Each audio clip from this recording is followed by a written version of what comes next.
All right, welcome. Happy Wednesday, everybody. Thanks for joining us on another episode of Extreme Health Radio. Today's Hump Day. I hope your week is going great. Wednesdays are always great because the next day is Thursday. Then you think to yourself, okay, if I can get through Thursday, then I can make it through Friday. And then Friday happens and you're super excited for the weekend. So hopefully you're having a great day today. And this is episode 604 of Extreme Health Radio, and we do shows every single Monday, Wednesday, and Friday at 10:45 a.m. Pacific time. And we have different guests on talking about natural health and alternative healing. So if you want to join the live show, the best place to do that is Extreme Health Radio YouTube channel and Extreme Health Academy Facebook page. And thank you to Dr. John Bergman, who's allowing us to stream to all of his wonderful people on YouTube. So we appreciate that. Let's see. Let me take a quick look at some of our upcoming guests, just to give you a little idea of who we have coming up, what's going on, and all of the upcoming guests here. So let me bring that on screen so you guys can take a look at our upcoming guests. This Friday, we are going to have, let's see here, if you guys can see that. Hopefully you can see that. Yep. This Friday, we're going to have Brian Hoyer on the show, and we're going to be talking about EMF solutions for your home. And what's interesting about the work that he does is he really has quite a really extensive knowledge about electromagnetic field radiation, dirty electricity, Wi-Fi, 5G, and in particular, how to mitigate these frequencies from affecting your biology. So we'll be talking with him 10:45 this Friday, September 14th. Then on Monday, we have Dr. Peter DeWitt. Somewhere in Texas. I'm not sure where he is. And we're going to be talking about recall healing. He labeled it, the issues are in your tissues. It's like the old yoga teachers would say. The issues are in your tissues. So that'll be really fun. Recall healing is a fascinating healing modality that we reference a lot on this show. And then next Wednesday, we've got Bob Greska, and we'll be talking with him about Carbon 60. This is like one of the new trends, like in the natural health world, there's all these trends all the time. And we'll be talking with him about some of the research that have been coming out, at least with mice, about a 95% increase in longevity of mice. Now, the question is, does this translate to humans? I've been taking his Carbon 60 for a little while now. I really like it, but not enough time has gone by. I've only been taking it a couple of weeks, so there's no way for me to know. And then next Friday, we'll have Jason Prawl on, and he just did a documentary about longevity and his work in longevity. So that's going to be a really cool show. And today we're going to be talking with Dr. William Wong, and bring up his website right here, totalityofbeing.com or drwong.us, and he's got some really cool things. We'll be talking with him about anti-aging and all of that good stuff. But I wanted to let you guys know this show is brought to you by the Extreme Health Academy. Now, the Extreme Health Academy is a place for all of us as members of Extreme Health Radio to dive a little bit deeper, a little bit further, to go a little bit more practical with the knowledge that we learn on Extreme Health Radio. So the Extreme Health Radio is a lot of theory. We talk a lot about different ideas and philosophies and concepts and protocols and biohacks and all that kind of good stuff. But how do you actually implement it into your life?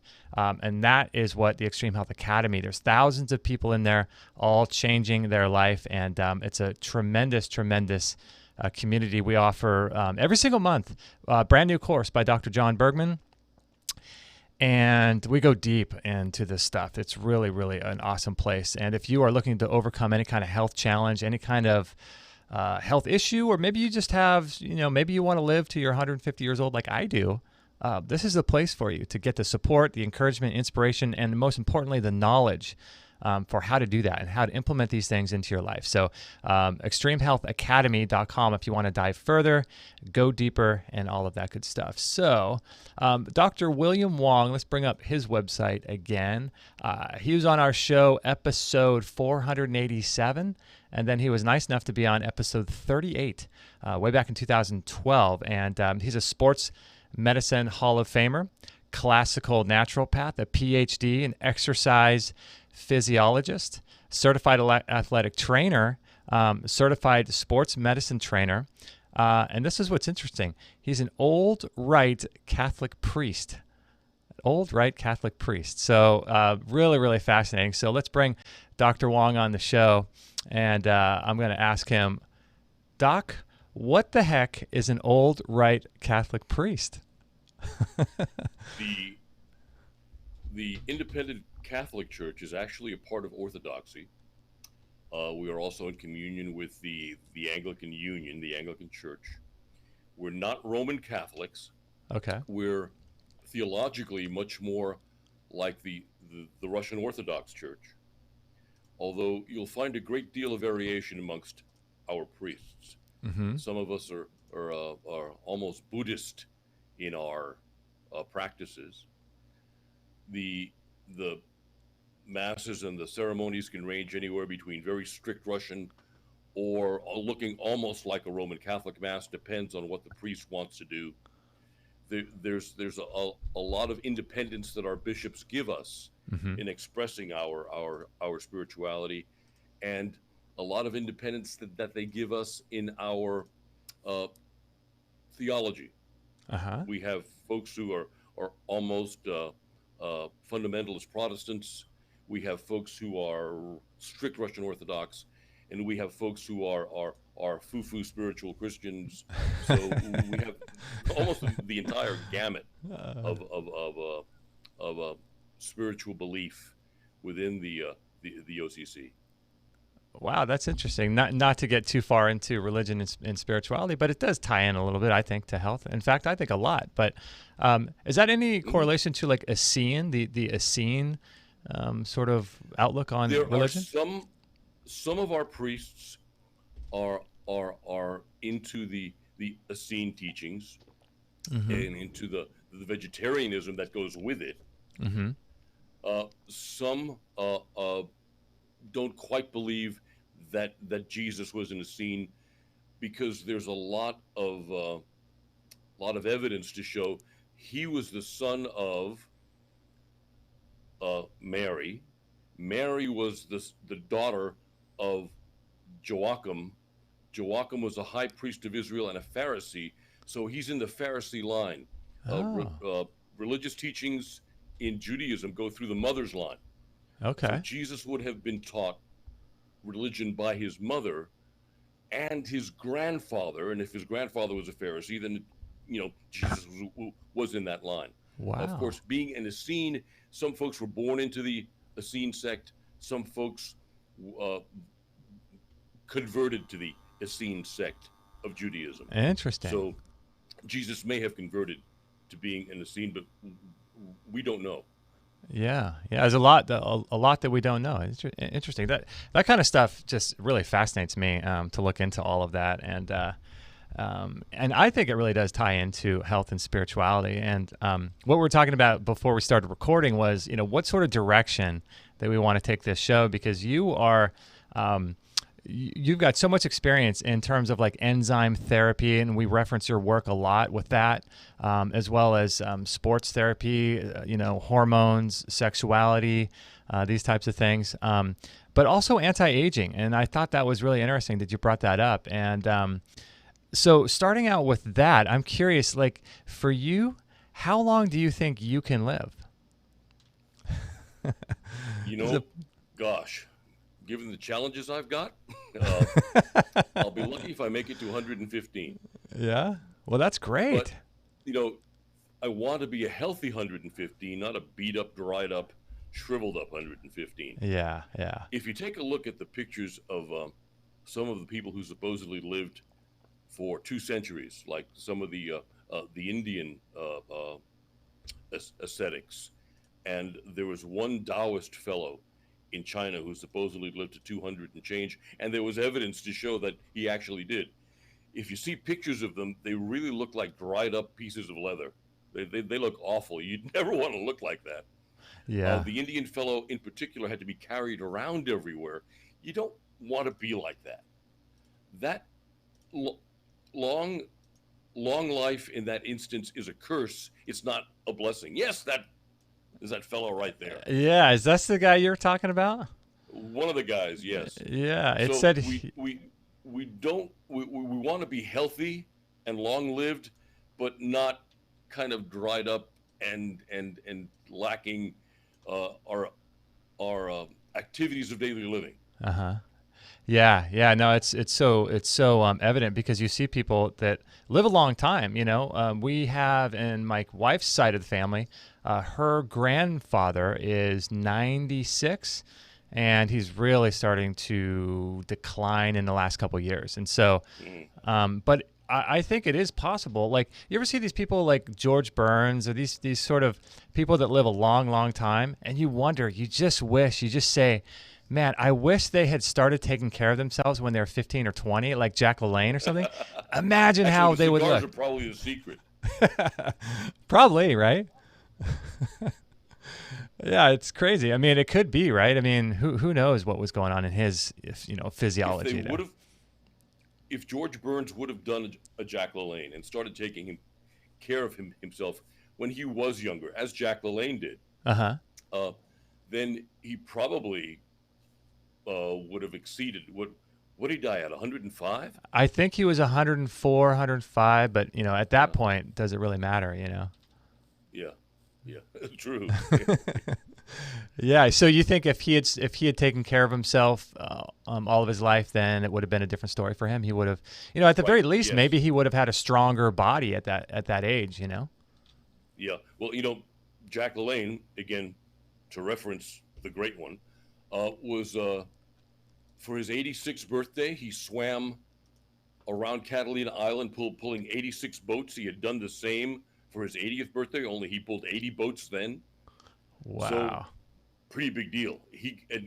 Into his 90s, he could still jump up onto a raftered ceiling, grab onto the rafters with his fingers, and do chin-ups. Amazing. Wow. Yeah. Absolutely amazing.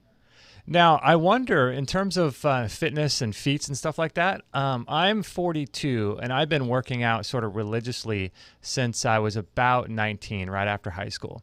And I wonder that, is there such a thing as muscle memory when it comes to fitness and things like that? So, for example, if there was another 42-year-old man who had never worked out his whole life, am I in a better position now because of the last 20 some odd years of working out, do you think, in terms of fitness? Yes, exactly. You are.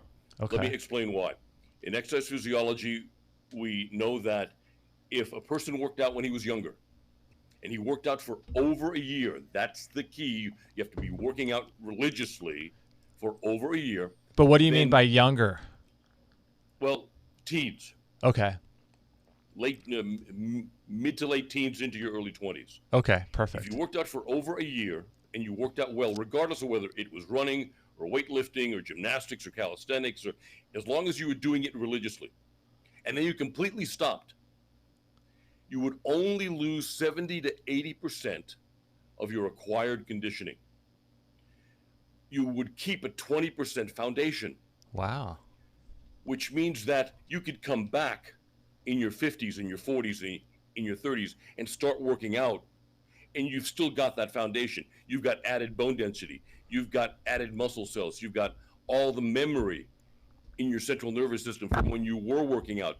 Everything is there, just waiting to be unlocked, keyed into again, and set active. Whereas the guy or the gal who doesn't start working out until later on in life doesn't have that foundation.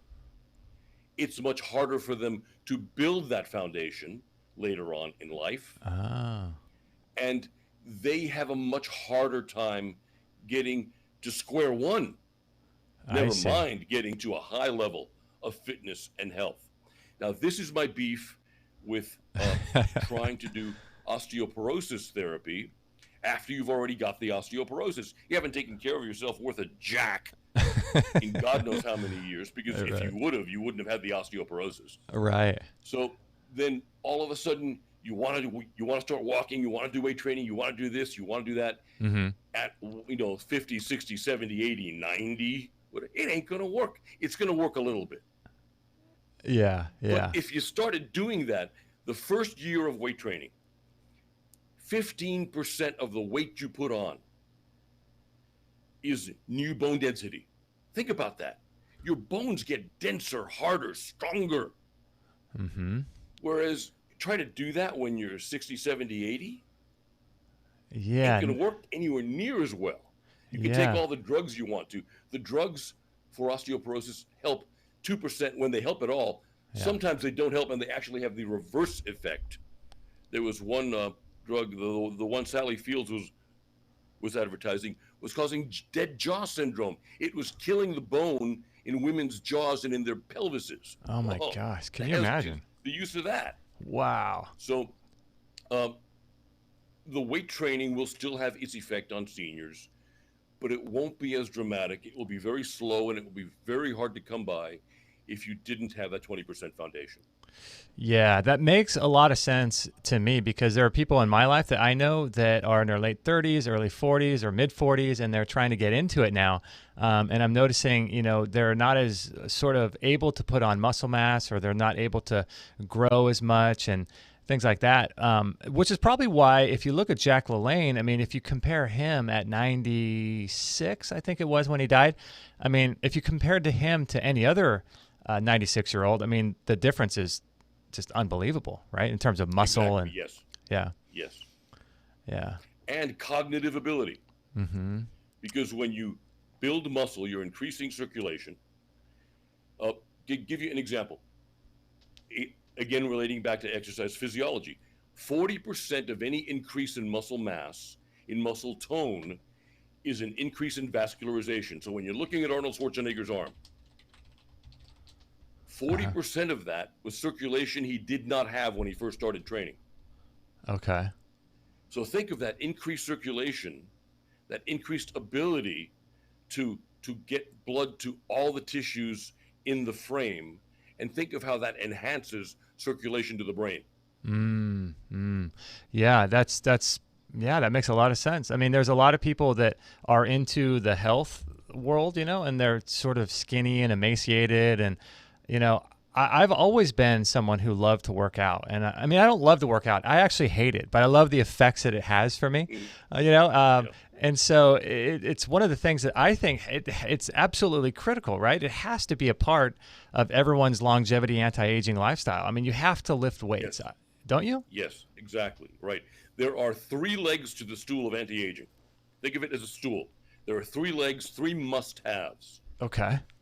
First one is good nutrition. Second one is exercise. Third is hormone replacement. Okay. You start off with the nutrition and the exercise. You wind up when you're older with the hormone replacement. That can wait for a while. Although for some folks, it can't wait for too long. Okay. But those are the 3 legs that the stool of anti-aging sits on.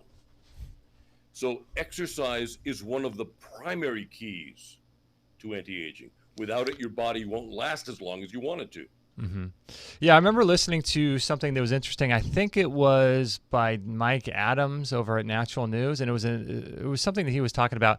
But he was laying out he made a list of like 7 or 8 things that exercise can do that nutrition can't do.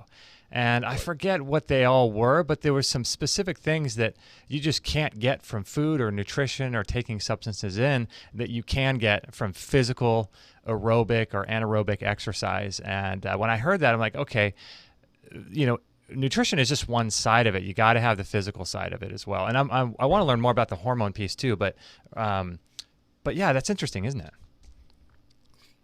it? Everything goes hand in hand. We are systems. In terms of a car, you've got to put in the oil, you've got to put in the water, you've got to make sure your battery works, and then you have to fuel it. You take care of all those systems, plus you take care of the chassis. You can't let it rust out. Mm-hmm. If we do all that stuff for a car, how much more complicated is a human body? Man, I know. It's orders of magnitude, right? Yes, exactly. Most folks think of, give me one vitamin to take. I don't want to take too many pills. Oh, give me one exercise to do. I don't want to do too much exercise. Give me this, give me that. They take the lazy man's way out. They're going to die badly. I can't help you. Go away. Leave me alone. You're going to die badly. The medicos are going to have their way with you. Get out of my sight. Yeah. And I have thrown people out of my office. I really have.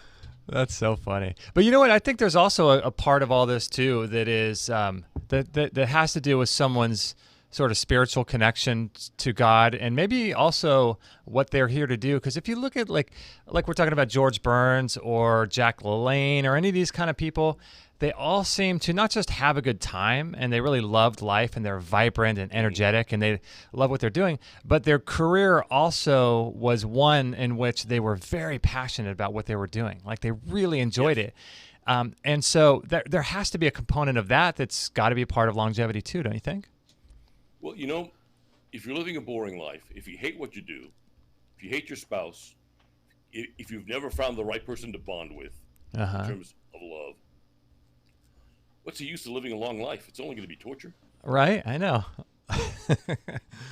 Yeah. I mean, you want to love what you're doing, right? You want to love your life and your relationships and what you're doing. And if you don't, then yeah, you're right. What's the point? Exactly. Yeah. Yeah. So So as far as exercise goes, I wanted to ask you too. I had a friend when I was growing up. We must have been around 10 or 11 at the time, and he had like a little workout gym in his garage, and he sort of got me into it. Kind of at least got me interested in thinking about it. And but then I would hear all these people say, "Well, you don't want to allow children to work out because it stunts their growth." Is there any legitimate? Is that legitimate claim? Absolute crock of horse shit. Is it? Okay. Absolute crock of horseshit. Give you an example. The best example I can think of offhand. My youngest boy started weight training at 7. Didn't go super heavy, but went heavy enough. He's 6'2" now. Okay. Wow. Stunted his growth. I mean, I'm only 5'9". Oh okay. Wow. Okay. He's over 200 pounds. He looks like he could be in the world's strongest man contest. Wow. And he's 18 years old. Wow. So what's the argument though? So what do people say about that? Do they say it does something to the hormonal structures of children, and or what's the reasoning? Think about the growth plates on young bone. How does that bone get mineralized? Here we have a long bone, got growth plates at the top and at the bottom. Those growth plates depend on piezoelectric stimulation to bring mineralization into the growth plates to add to the growth. Okay. How do you create a piezoelectric spark in a crystal, which is what the minerals in bone are? They're crystalline in form. You only have to think about the gas matches you use, because they all have piezoelectric spark mechanisms in it. You squeeze a trigger, and a hammer hits a quartz crystal, and it creates a spark, and it lights the gas at the end of the match. Okay. You created a pressure on the crystal, which created the electrical field. So when you put pressure on a bone, you're creating a piezoelectric matrix in the growth segments of the bone. They get squeezed down, and that squeezing on the crystalline structure creates an electrical field which draws mineralization and causes growth. So I've got a kid. What better way to cause growth in the long bones than squats? Right. What better way to cause growth in the spine than squats and deadlifts? What better way to cause growth in the arms but pull downs? Matter of fact, there was, what was that little gal's name? There was a gymnast back in the 90s. I forget her name. She had been doing uneven bars from the time she was like 4 years old. Oh, wow. And if you took a look at this girl's arms when she stood up, her hands went past her knees down halfway to her ankle. Wow. Why were her arms that long? Because of the pressure of pulling and tugging on the uneven bars caused the growth of the long bones. Wow. It caused that electricity in the growth plates, and the electricity, that electrical field, drew in the minerals and caused the growth of the bone. Wow, that's interesting. What the doctors were afraid of back in the 20s and 30s, 40s, even up to the 60s and 70s. Oh yeah. Well, sorry, go ahead. Was that the athletes would twist the growth plate and tear it, Oh, and okay. that would stunt the growth.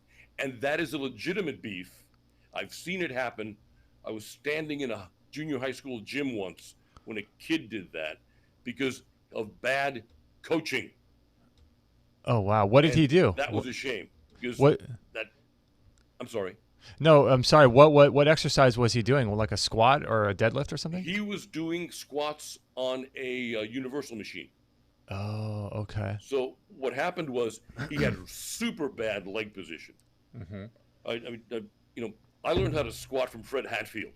Uh-huh. You know, Fred Hatfield was Dr. Squat. Yeah. So anyone who isn't squatting in exactly the right positions biomechanically, I get really upset about. This kid, his coach, didn't know his ass from his elbow about anything. Might have been good at football, but he was lousy at weights. Wow. And he hurt himself, and he tore the top of the top growth plate on his femur. Guaranteed, he's got one leg considerably longer than the other, and he's having to wear built-up shoes now to make up for it 30 years later. Wow, that's crazy, crazy.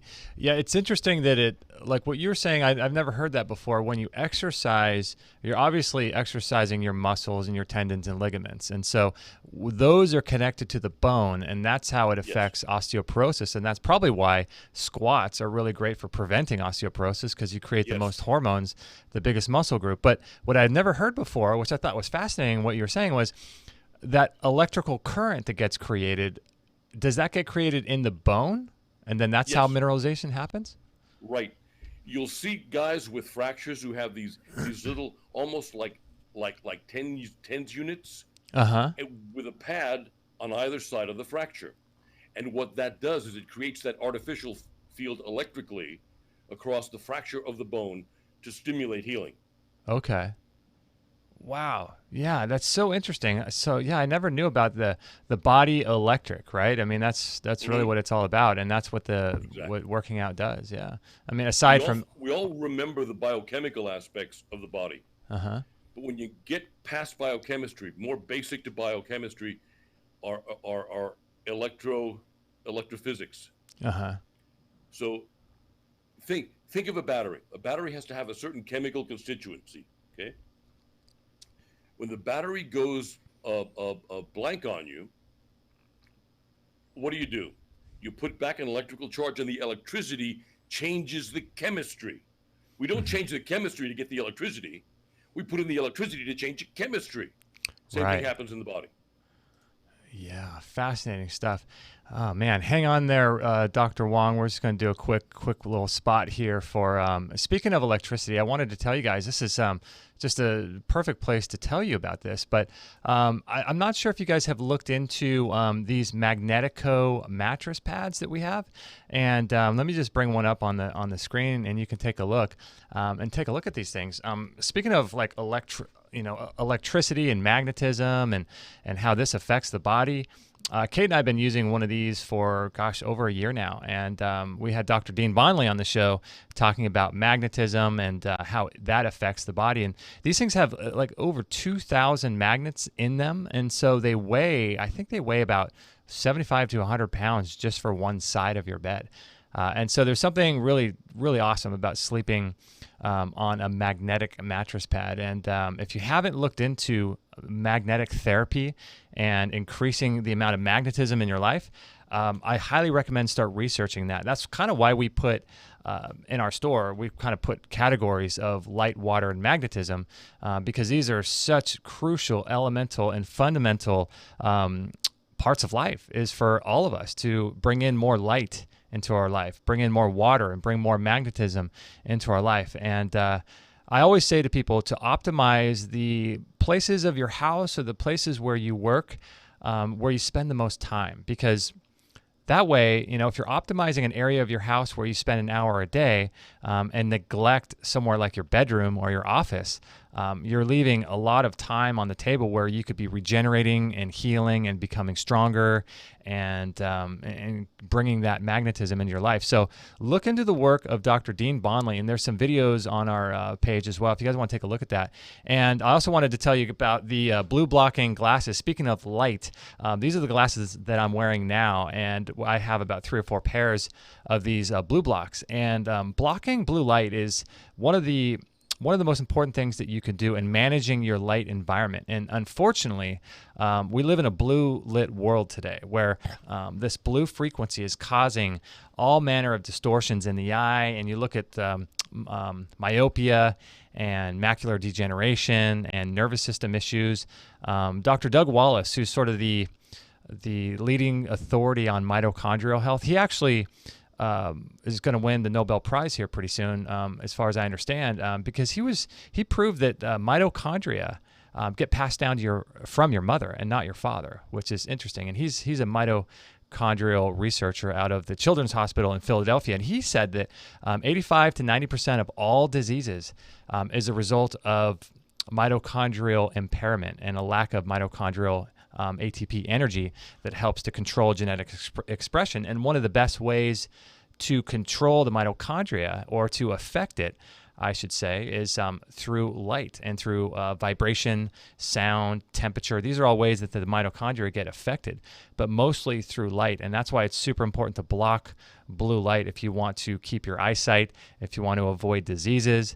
There's a whole light mitigation strategy that we talk about inside the Extreme Health Academy, because it's not just light coming from computers, it's light, indoor lighting, it's any fake man-made artificial light that you want to block.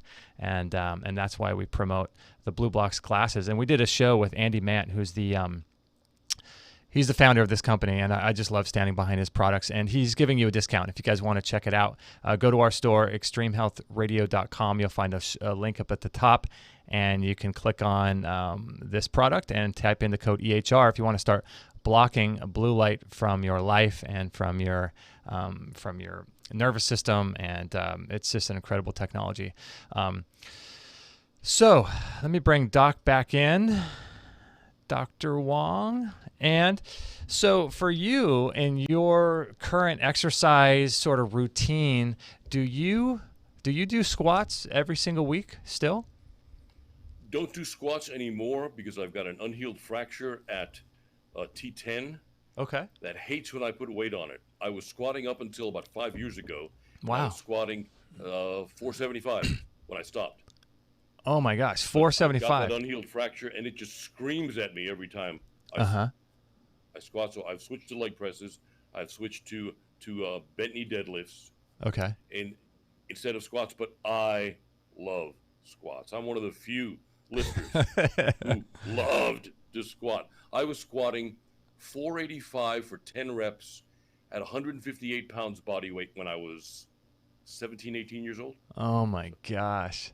Wow, that is a lot of weight. Now, is there the aspect of this idea that, these exercises and putting so much weight on the body and the frame is not natural?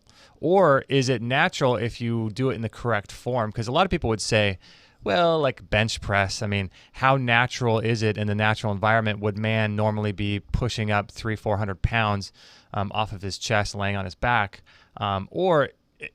Does it really matter if it's natural or not for it to be beneficial? It depends on what your profession was. Mm-hmm. If you were working in a quarry, you'd probably have a time when you'd have to be able to bench press something. Okay. If you're looking at what's natural, going back to Paleolithic times, running, throwing a spear, getting your Bronto burger and your saber-toothed tiger, Right. And then dragging the game back home, you had to be strong to do that. But strength is dependent on what you need to be strong for. Right. That was one of the points of, who was that exercise physiologist? It wasn't Curitin. Was it Cooper? No, it wasn't Cooper. It's a very obscure fellow, and I'm sorry, I'm having a senior moment. I can't remember his name, but he made the specific statement. Could have been DeVries That fitness was whatever you needed to be fit for. Okay. So a submariner, he said, needs a different level of fitness than an infantryman, Okay. and someone working in a quarry needs a different level of fitness than someone delivering messages on a bike. Okay, so fitness is specific. The term the general physical fitness doesn't exist. There ain't no such animal as general physical fitness, because fitness is very specific to whatever you want to be fit for. Mm-hmm. Yeah, it's interesting. There was a guy that I followed. You probably have heard of him, Elio Gracie. He was one of the guys that brought out Gracie Jiu-Jitsu Yes, to the right. world. Yeah. Yeah, and I used to train under his sort of family lineage and things, and he passed away. I think he was 95 or 96, but he was training all the way up until a year before he passed away. He passed away in his sleep. He followed the Gracie diet. He was passionate about Gracie Jiu-Jitsu, and he worked out and trained all the way up until he was about 95 years old. I mean, gosh, that's the way to go, right? He loved what he did. Yeah. He loved it. Yeah, he loved it, and it was his passion. And I mean, my goodness, that's like there can't be a better model than that, right? Exactly. So with you, what are some of your anti-aging protocols aside from diet and nutrition? So let's talk a little bit about like your workout and exercise, and then maybe I want to get into the hormone aspect, because those obviously deplete as we get older. I follow the exercise principles of Dr. Philip Rash. Dr. Rash was a physical educator and an exercise physiologist who developed the physical training program for the Marine Corps back in the 60s. As a matter of fact, he was the head of the Naval Human Performance Institute back when it was in Quantico Base in Virginia. And he's the guy who developed the Marine PFT, the Marine workout, and the SEAL workout. So Dr. Rash basically said, if you concentrate on the primary working muscles in a body, you can get most everything. For example, look at a baby crawling across the floor. He's pulling with his uppers and pushing with his lowers. 70% of the muscles in the upper body pull, 70% of the muscles in the lower body push. So if you work the most important pulling muscles in the upper body, and you work the most important pushing muscles in the lower body, then you add abdominal midsection strength work and cardiovascular work, you've got it all. Interesting. His basic workout was chin-ups, sit-ups, whichever kind you wanted to do. And then for strengthening work, to save time, he would do concentrated lower extremity cardiovascular work, like sprinting, like stadium steps. I used to love stadium step running. Oh man, those are brutal. Harvard steps with dumbbells in your hand. Okay. Not distance running per se, although the Corps does have a 3-mile PFT. Okay. But now, he kept everything concentrated. Okay, interesting. I was just listening to a guy, you're probably familiar with his work, Dr. Frank Schallenberger. I was listening to one of his recent episodes he did. Yeah, great guy, and he does a lot of work with ozone therapy, and for those that don't know, he's got a great clinic out there in Nevada, I think, near Lake Tahoe. And he was saying that one of his sort of models for longevity is cardiovascular strength. And so for someone to be cardiovascularly fit, and he does a lot of like training on bikes and stuff like that. I've never been someone who is really interested in cardiovascular health. I usually like to, if I do anything that's cardiovascular related, it's always like hiking or surfing or I used to do jiu-jitsu before I injured my knee, stuff like that. And then I do strength training. But should I start doing any cardiovascular exercise, do you think? Let me give you the principles for cardiovascular exercise. And even Ken Cooper admitted he was completely wrong about marathoning. Okay. And even shorter, like half marathons. Okay. In 1999, a bunch of runners died, including, I think, Dr. Shepard, who was like the marathon guru. Wow. He was an MD. And they all died of heart diseases, cardiac inflammation, and vascular inflammation, which so closed down the lumen of their blood vessels, closed it down worse than arterial plaque would have. Wow. And that's when everyone discovered that it isn't arterial plaque that's the primary cause of strokes and heart attacks. It's vascular and cardiac inflammation, which the runners were giving themselves by all the distance running. Okay. And I tried to warn marathoners back in the late 70s when I first got into the working business of the exercise profession, and no one would listen. I was proven right. Sorry I was, because a lot of guys died. Yeah. What was the name of that guy that died while running? He was a big advocate of. Jim Fix. That's right, Jim Fix. That's it. Jim Fix. Yeah, he just.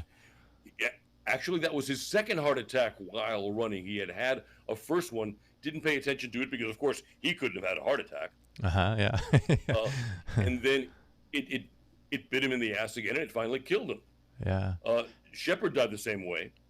That year in the New York Marathon, 4 runners died, but they died of dehydration and rhabdomyolysis. They didn't die of cardiac disease. Interesting. Who else? The 99 was a really bad year for runners. Wow. And that's when we came up with the principle. And again, this is Philip Rash's principle. That shorter, more intense is better than longer. For example, you're a cop, and you need to chase a perpetrator across the street, up a few fences, and you need to run in an alley, and you need to sprint work. Okay. So what's more specific to your undertaking? Running 3 miles, or doing wind sprints on a football field, or running stadium steps? The wind sprints on the stadium steps are much more specific to what you're doing, because you're training your body for shock. If I'm training using kettlebells, doing cardiovascular work with kettlebells, or if I'm doing a stair climber, doing intervals, or if I'm doing Harvard steps with 2 minutes on, 1 minute off, that's much more intense and much more like what we need to face, because heart attacks are caused by sudden shocks usually, when they're not caused by arterial plaque or by vascular constriction from inflammation. So if we train in a method that hardens our body to shock by doing interval work, we will be much fitter and much more able to withstand the shocks of life than if we do distance running or any kind of or triathloning or whatever. Plus, we've also seen that the distance runners and the triathloners and stuff have a physiologic cost. For example, New York Marathon, the ERs in the area know they're going to get runners with intestinal ischemia. The blood's gone everywhere else, not in the intestines. Part of the intestines dies off, and they've got to cut the thing out before the guy dies. Wow. Or they give themselves rhabdomyolysis because they're popping ibuprofen. They're dehydrated. The combination of the ibuprofen and the dehydration causes their muscles to break down. They've got too much creatine in the urine. That sparks the kidneys to create an enzyme which dissolves their muscles. All that dissolved muscle floods the kidneys. Their urine turns brown or black. And the surgeons actually have to cut the muscles away while they're dissolving in a race to cut away enough muscle so that the dissolving stops. Gosh, that's it's really messy. It's just crazy. Then you've got all sorts of stuff that kills folks with endurance events, not the least of which is, remember back to the first Ironman contest, that guy got brain damage. Did he really? Got, permanent brain damage. He's never been the same since. What's his name? I don't remember. Oh, wow. So for a guy like me, I probably represent a large segment of our audience, just sort of in the middle of their life, doing things. And I'm not a professional athlete. I'm not anything like that. if I were to do some cardiovascular training, I have a treadmill in our house, and I don't really use it very much because I like to do everything I can outdoors, exposed to the elements and the sun and stuff.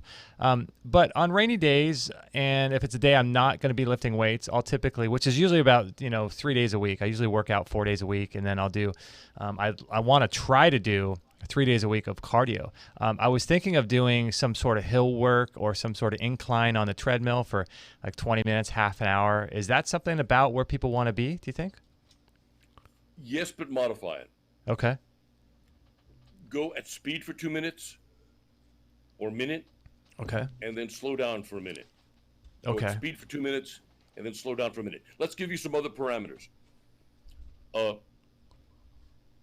Curitin told us that after 2 minutes, it takes 2 minutes to reach threshold heart rate, the heart rate at which you begin to get an exercise effect on the heart. Okay. Then the primary strengthening of the heart happens within 5 minutes after you hit that 2 minute mark. So the least amount of time is 7 minutes worth of cardiovascular work. Let's round it off to 8 just to make sure you've got it. Okay. It seems that once you go over 12 or 15, they're getting into the range where you might cause cardiac inflammation. Okay. So if you're doing interval work, 2 minutes on, 1 minute off, you need what? 2 to 5 intervals Okay. to be within that time range. Really easy workouts. Very intense, very short, Okay. but will strengthen you better than going out and running 6 miles. So what do you think about the total duration of the cardiovascular workout itself?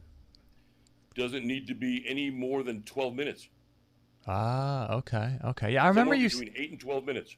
Yeah, I remember you saying something to the effect, I think years ago, about anything over 18 to 22 minutes of cardiovascular training is actually causing damage, right? Is that Yes, was that you yes. who said that? And I said that years ago, and then I heard from the publisher of a Dragon Door, Oh yeah. which is a book company, an exercise book company, and he thanked me for an article that I wrote that's in that drwong.us website that you showed Uh-huh. on how to avoid a heart attack by doing less cardiovascular exercise, because that inspired a cardiologist named Sears to come up with a program based on that article, and he's got a book which Dragon Door publishes. He's got an institute down in Florida. The guy's made a bundle just off of the idea that I gave him. So I don't take any credit. I don't want any money from him. But Yeah. just pointing out that this idea has caught on because of all the injuries we saw. How many runners are there with completely worn out knees, completely worn out hips, bad backs, because they ran themselves into the damn ground? Okay, so what you're talking about is a 12-minute cardiovascular workout, and I like that because 12 minutes is good. Right now we have brand new baby boy twins. By the way, Doc, one of their names is thank you. One of their names is William. Good deal. Good name, right? Congratulations. Yeah, no, I'm stoked. So yeah, 12 minutes sounds really, really great. So I would do 2 minutes of really intense cardiovascular at speed and incline. Speed down for a minute. Okay. And then bring the speed up again for another couple of minutes. And Okay. you just interval like that. If you've got the Bowflex Max, Okay. it's actually got an interval setting. Oh, okay. And you can do like super, really high intensity interval work. That's one of my favorite pieces of gear. Got one in my sunroom. Right here, I'm next to a Schwinn Stepper climber machine that I also really, really, really like. Because if I don't feel like doing all the climbing stuff, I can just glide on it and take it squeezy on my knees. Yeah, those are great so- for your joints and things, right? Exactly. Yes. Yeah. I'm one of those guys. I never did anything half-assed. Yeah. Whatever I did to a fairly high intensity, and I'm paying for it. So if I make it to 105 and I'm still mobile, that'll be a damn miracle. Oh man, that's great. Okay, so in terms of like our diet, our nutrition, supplementation, All these things need to be on point, and to be dialed in. Low sugar, I would imagine to some extent, because that has an effect on aging and things like that. So the diet part is down. The exercise has got to be some sort of strength training. I'm a big advocate of strength training, as well as being flexible and supple and agile. And so for me, I like to do a little bit of. The components to fitness are strength, flexibility, and cardiovascular pulmonary capacity. Yes. So true, right? So true. So you got to have all that down. And then if you just do those two things, everyone's going to run up against the wall of the hormone issue, because it just right. sort of happens. What's going on? Why does nature want to recycle us early? Why do our hormones decrease? And what do you think we can do about it? Planned obsolescence. We're not supposed to be here past a certain time. I know, right? Once we get past the time when we can reproduce, we're supposed to leave the planet, say bye, and just, recycle ourselves, get born again, or go to heaven, or go wherever else. We do have planned obsolescence. And here I have to touch on something. Whenever I get some little old lady or little old guy telling me that my doctor says my hormones are fine, they're normal for my age. Normal for your age is a road to decrepitude and death. Yeah. You don't want your hormones to be normal for your age. You want them to be normal for a 20-year-old. Right. Period. That's it. Yeah. So normal for someone who's, 75, 80 years old, that's not good enough, because they're going to have a hard time healing. Yeah, it's a road to death, right? They're going to shrivel up. Yep. They're not going to heal from anything. It's going to be incredibly challenging for them to do anything, to get off the floor, to move and be agile. I mean, to have any kind of drive too, right? I mean, hormones are what allow us to have. All based on testosterone. Drive is in testosterone and dopamine. Yeah, vigor. You got to have testosterone. You're low on dopamine. You don't have any drive. So a lot of women are, now starting to realize, okay, it's not just about, testosterone for men, estrogen for women.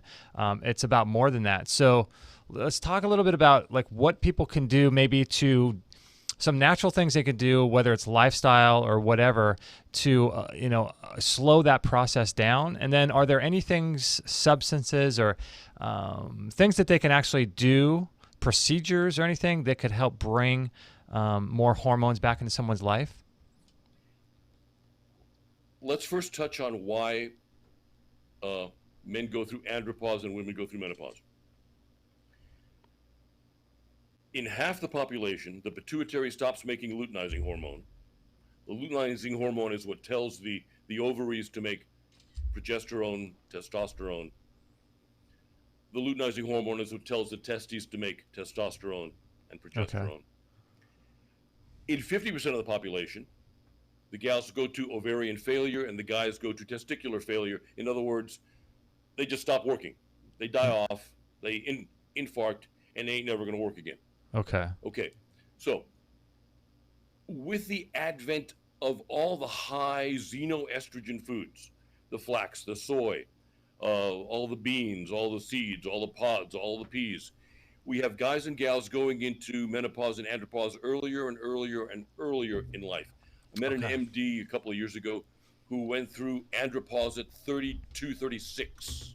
Whoa. That's insane. Wow. But Charles Polkwin, the strength coach, says that 31 is the new 50 because of soy formula. Think back. When did soy formula start? 1973.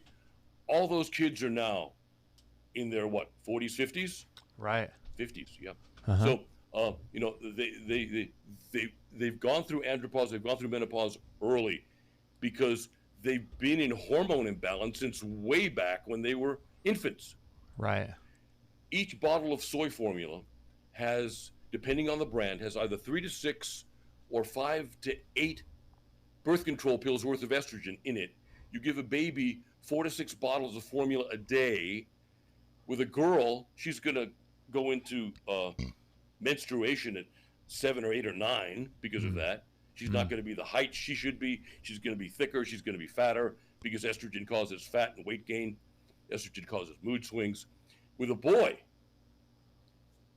you have the non-development or the abbreviated development of a little tiny part of the anterior pituitary, the thing's the size of a grain of sand, in the presence of testosterone, salt and calcium, that tells a boy that he's a boy. It tells a guy that he's a guy. Okay. And a male child between the ages of 3 months and 3 years has the same testosterone level as an 18-year-old with flying hormones. Really? Tells a guy he's a guy because it works on the anterior pituitary thing. Okay. Yeah. So if we put in all that estrogen from the soy formula, the guy may never have that development. Oh, okay. He may never know he's a guy, which is why we're having so much sexual dysphoria these days. Oh, yeah, definitely. Goes back to the soy formula. Then flax is 3 times more estrogen than soy. We're being told that flax is good for us. Eat a lot of flax. Yeah. Okay, that's fine. You know, heck, eat a lot of flax, your testicles will shrink into little raisins and stuff. It's like a bodybuilder. We want to avoid all the phytoestrogens. We want to avoid all the estrogens, plastics and chemicals and pesticides and herbicides. We want to make our life as free of estrogens as possible because estrogen is the only hormone we make. Estrogen is the hormone of building up inflammation, building up scar tissue, and killing us. Okay. A guy in his 40s has more estrogen than his wife does. Yeah, I've heard that. So, you know, being a guy or a gal, we want to have high progesterone levels. We want to have high testosterone levels. We want to minimize the estrogen. For guys, should be double digits, low double digits. Okay. For gals, post-menopausal gals, it should also be low double digits. Oh, but then I'll get osteoporosis. No, you won't. Not if you do the testosterone and the progesterone. They're more important to bone density than estrogen is. Estrogen was the MD's way of making you sicker, increasing your mood swings, increasing your fibrosis, increasing your blood clotting, increasing the number of customers they get. Wow. For the rest of the medical field. We're told that birth control pills and estrogen, HRT, causes blood clots. Okay, what do blood clots cause? Strokes and heart attacks. Think of how many more patients they're creating. Right. Yeah, it's genius, right? Don't give them the progesterone. Don't give them the testosterone. Give them the worst thing in the world. You know, state of California has estradiol and estrone listed as known carcinogens. Wow. I didn't realize that. That's crazy. So they're listed. Where are they listed to find that information out? What the estradiol and the Prop 69 or Prop 68 or Prop something or other. Oh, is that right? Okay. A list of known carcinogens that if you sell those in the state of California, you need a black box label warning. Right. Jeez. So getting all this stuff out of our life, the plastics, I mean, that's huge. And that's something that, I mean, I've been involved in natural health for not very long. I mean, only since about 2003. Some people have been involved in, just for 5 years. Some people have been involved their whole life. You've been involved for 30 years or more. And getting plastics out of your life is, man, talk about a challenging thing, right? Because even if you buy, let's say, for example, we bought some glass cookware the other day on Amazon, you're still getting a plastic lid, right? So it's challenging, isn't it? I mean, how do you actually get rid of plastic? I don't think you can you? You don't, but you look for the plastics that don't leach out estrogen. Okay. So the white plastics, like the kind you see on certain vitamin bottles, don't have any estrogen. Okay. The plastic like you have in milk containers doesn't have any estrogen in it. The clear plastics are the worst defenders, like what you have with all the water bottles. Clear plastics. Don't ever cook in Tupperware. There was a little gal, 13 years old, did a high school science program, won first prize in her school. She put olive oil into a plastic Tupperware, stuck it in the microwave for like 3 minutes. Oh, no. Before she put the Tupperware in, she measured the amount of estrogen in the olive oil. Okay. And then after she cooked it, she measured the amount of estrogen in the olive oil again, and it was like 9 times higher. Oh, my gosh. Wow. So don't cook in plastics. Well, yeah, and one of the things, too, is people are giving their babies soy formula in plastic bottles in the microwave. I mean, talk about a combo. Whammy. Triple whammy. Yeah. It's crazy. You know, I was reading an article recently too that was talking about putting or handling when you go to the grocery store, handling those receipts because the inks that are on the receipts are filled with xenoestrogens that are causing massive endocrine disrupting compounds in the body, and now I don't even want to touch those receipts anymore. I'm scared. Yeah, makes you want to wear gloves everywhere. I know, right? I mean, it's crazy. Yeah, so those are probably some of the biggest offenders, right? And as well as all chemicals. Are all chemicals xenoestrogenic, do you think? The insecticides are. Okay. They're also nerve agents. Oh, wow. Oddly enough, DDT is not. Huh. You know, the most maligned bug spray is actually healthier than anything they're using now. And that was all planned. I'm a conspiracy theorist. That was all planned to make more customers for the medical profession. Okay. Make more customers for the medical industry. If you had an amphetamine overdose and you were flipping off the walls, you were bouncing off the ceiling, what did the ER do? They pull out the DDT, they pull out 60 milligrams of it, they inject it into your IV, and that's the cure for an amphetamine overdose. Oh. That's more DDT than you would be exposed in a lifetime of standing in Florida when the truck's going by, spraying the mosquitoes. Yeah, that's crazy. And it has no ill effects. Wow, that's surprising. Try doing that with any of the other pesticides, and you'll be dead. Yeah. Oh, God, yeah.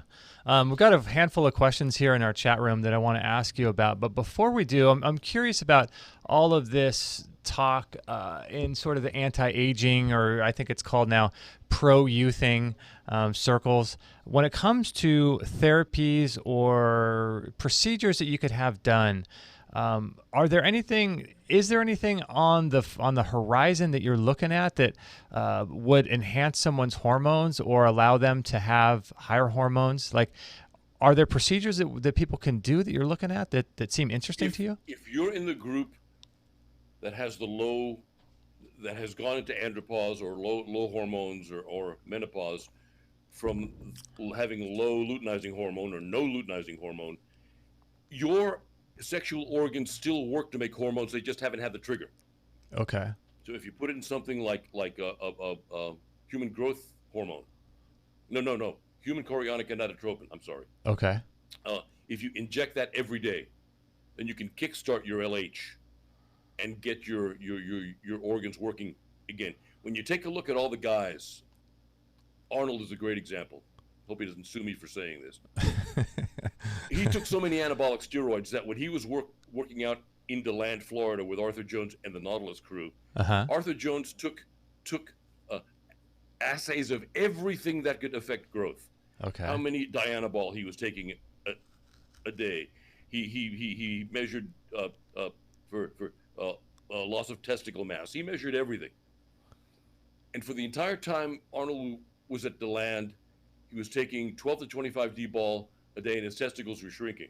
But he's had 2 or 3 kids.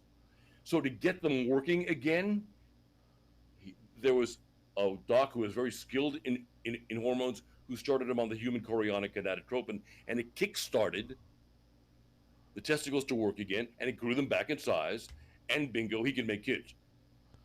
Oh, so is that something HCG? That's something that people like me should look into, do you think? If you've got low testosterone, but before you go into andropause, yes, you can use the HCG every day. Dr. Eugene Shippen, the great-great-granddaddy of testosterone therapy, was advocating that. Okay. It doesn't work for the guys who go into testicular failure or ovarian failure, but it does work for the folks who have low or no LH production. Interesting. Okay. Interesting. All right, Doc, we're nearing the end, but we got a couple questions here from the chat room that I would like to ask you if you have the time. Sure. So we talked, let's see here. If you guys can, if it's possible, to write it in all caps. Chris, thanks for doing that. I'll ask your question first. Just so it's easier for me to read if it's all caps. Let's see. Justin, can you ask Dr. Wong why one would feel bad taking enzymes? He must be familiar with your work with enzymes. Okay. If you're just taking the enzymes and you're just starting off. Mucos Pharma did studies. They were the first company to make a systemic enzyme. If you're getting a tummy ache, it's because you're not making enough hydrochloric acid. The enteric coating is coming off of the enzymes. The enzymes are going active and irritating the stomach wall. And since your stomach wall doesn't have the mucus protection that your small intestines and your colon do, you get a tummy ache and an irritation. And the answer there is just to take the enzymes with food. Okay. If you're getting a Herxheimer, a detox reaction, the enzymes cause the liver to lyse away excess fatty deposits. The excess fat in the liver is what holds the toxin, so you get a sudden release, a sudden dump of toxins from the liver. Remember that your liver holds toxins all the way back to childhood.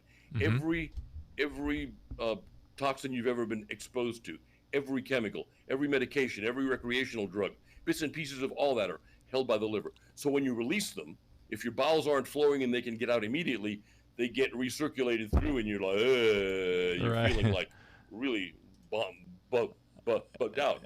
Right. that usually happens for 3 days to 3 weeks, depending on how bad your liver toxicity is. And if you take enough magnesium and keep your liver, your bowels flowing well, that doesn't happen at all. Okay. And the other reason, let me see if I can remember. There's one more reason. I'm having a senior moment again. I'm sorry. Well, the BJ in the chat room was saying that you have that answer on your website, and you say this is what he's saying that you said. He says Dr. Wong has the answer on his website, specifically with enzymes combined with a testosterone product. I'm not sure if that makes sense. That seems kind of weird. Well, I've got a protestosterone product for guys before andropause, and for the guys who still make, who have low LH after andropause, and it's got it's got 5 milligrams of serapeptase in it. Okay. That's to help the absorption of the herbs, not so much for the action of the enzymes. Okay. If the herbs are making him feel bad, then that's a reaction against the herbs, not against the enzyme. Right. Okay. Let's see. Another one wants to know. Let's see here. Two Spirit says, "I drink distilled water. Is that important to take to take trace minerals? Thanks for being live." Okay. I hate distilled water. I think distilled water is absolutely dead. It has no minerals, and it leaches minerals out of the system. We know that eating snow, if you're in an emergency situation and you're melting snow to eat, that's going to cause mineral depletion, and after they rescue you, you're going to have to make up for that mineral depletion. What's the difference between eating snow, which is distilled water, and drinking distilled water? You're giving yourself mineral depletion. Why do that? Okay, so you basically, if you do drink distilled water, you definitely want to add some minerals back into it for sure. And you're saying, yes, yeah. Yeah, and what you're saying is the best water in America. I'm going to put in a plug here. I have no financial interest in this company, but the best water in America is Crazy Water from Mineral Wells, Texas. Yeah, I remember you talking about that. Yeah, because that's where you are, right? You're in Mineral Wells right now, right? Exactly. Yeah, and so what do? Get your water from the well there? Is that where you get it? Yeah, I've got like 7 or 8 5-gallon jugs, and I use a combination of their number 3, which is a high magnesium water, and their number 4, which is a high lithium water. Actually, it's the other way around. That I do everything with that combination, from making iced tea to coffee to beer. Wow, look at that, beer. Well, we'll talk about estrogenic. Isn't beer extremely estrogenic, or no? Actually, not. There's a lot more estrogen in wine. If you go to my Dr. Wong US site, click on the health articles archive, then find the article titled phytoestrogen food sources. I think that's what it's called. The article there came from, click on archived health articles. This one right here? Yep. Okay. And then pan down a bit. Estrogen. Okay, let's see. Phytoestrogen food sources, right at the bottom. Where are we? Down more. There we go. Right there, Phytoestrogen. Okay. That Estrogen. article came from a natural oncology journal. It came from the Canadian Journal of Natural Oncology. Whoa. Okay. Everything listed in red. Look at the estrogen levels on those things. My gosh. But if you pan down and look at beer, single digits. Where's beer? There we go. All the way down at the bottom. Beer, 1.1. Now look at wine, 37.3. Wow, that's crazy, isn't it? It is. Now, why does beer get such a bad rap then? It's the hops. It's the hops. Hops are put into beer to kill bacteria. And if you happen to be like me who loves India Pale Ale, there's a lot of hops in beer. Uh-huh. But the hops are estrogenic because they are a seed. If it's a pea, if it's a pod, if it's a bean, if it's a seed, it is a mini uterus and therefore estrogenic. That's fascinating. So depending on the hop level in beer, it's more or less estrogenic. But in general, beer is less estrogenic than wine, much less. It's so crazy how we beer drinking societies, Germany and Britain, to the wine drinking societies. Come on. Yeah. Who's wishy-washier? Yeah. It's crazy how we've bastardized, haven't we, so many different things in life? Because beer, ale used to be, infused with herbs, and you used to go to the ale house to, like in the 1400s, you'd go to the ale house to be, to take your medicine in the form of an ale, which was a beer. And now they've, completely changed it, but it's crazy. The hops are not just bacteriostatic in beer, they're bacteriostatic in you. Say that again. What does that mean? Okay. So hops are put into beer to prevent bacteria buildup or to kill bacteria. Okay. Okay. So think of what you just said. You went to the ale house to drink an herbal concoction that made you healthier. Uh-huh. Okay, beer is basically liquid bread. The herbs you put in it still have the herb constituents and the principles and physiologic actions of the herb. So it's just like drinking an herbal infusion. Uh-huh.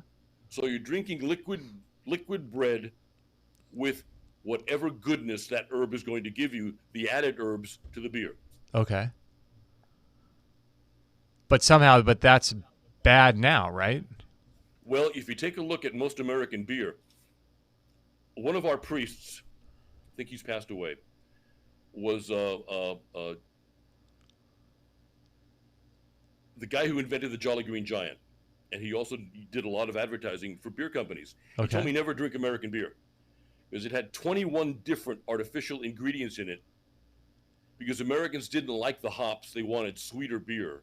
Oh. They didn't want the beer to be all that strong. They only wanted it to be like 2%, 3%, whatever. And all those artificial ingredients made up for the lack of good stuff. Oh, okay. That makes sense. So you like to have beer, drink real beer from the microbreweries or from the larger breweries like Sam Adams or Shiner here in Texas, who make beer the old-fashioned way, and beer that can pass the German purity law. If a beer can't pass the German purity law, you don't want to drink it. I see. Okay. Okay, let's see. Another couple questions, and we'll let you go, Doc. I know you're busy man. Let's see. Let's find a good one.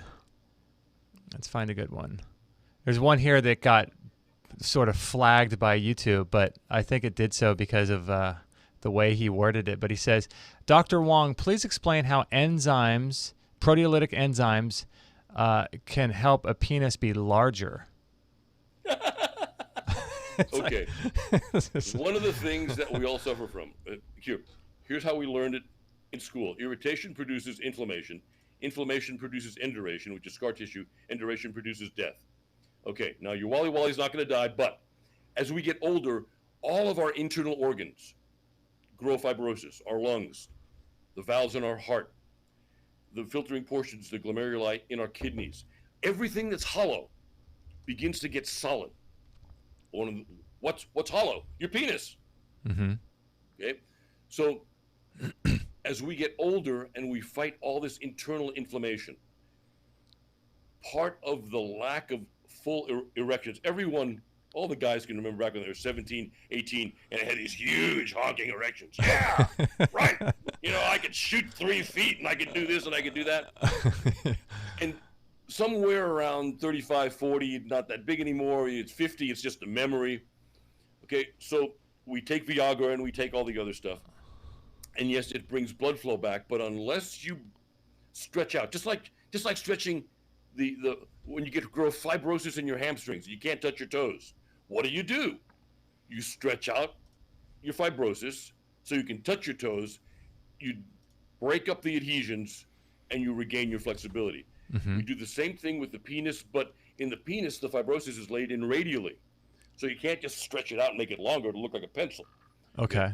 You need to use a vacuum pump to stretch it out radially to break all those adhesions that are around in the corpus spongiosum.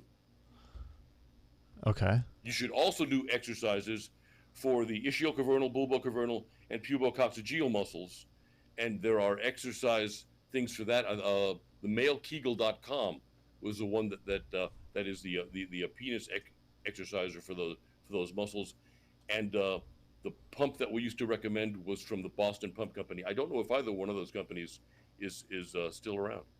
Interesting. So this idea of fibrosis is not just affecting, obviously, penis, people are interested in that, but it affects every internal organ, right? Because I remember you saying on one of our last shows that if you were to do an autopsy on a cadaver of an 85, 95-year-old person and cut open their liver, cut open their lungs, and you do that with a 15-year-old person, the lungs of the 85-year-old are going to be really hard and shrunken in size and difficult to cut through, but the young person is going to be flexible and supple, and all of that has to do with internal fibrosis as a result of aging and inflammation, right? Yes, exactly. Bingo. Okay, so that's what some of your systemic enzymes, are they proteolytic enzymes or systemic? Yes, what does that mean? They are enterically matrix proteolytic enzymes that lyse away at pro-inflammatory cytokines, so they eat away at the things that cause inflammation, and they're the only thing on God's green earth that can actually eat fibrosis. There's nothing in medicine, there's nothing in nutrition, there's nothing in exercise that can lyse away, that can get rid of scar tissue, fibrosis, except for proteolytic enzymes. Interesting. Yeah, I was the late great Dr. Nicholas Gonzalez, God bless his soul. He was on our show, amazing guy. He would have some of his cancer patients, because he worked with Dr. William Kelly, as you know, Exactly, yes. with pancreatic cancers and having tremendous success. But he would have some of his sort of standard patients be on over 100 enzyme capsules per day, and that was just the enzyme part of his protocol. He had them on a couple hundred other supplements as well.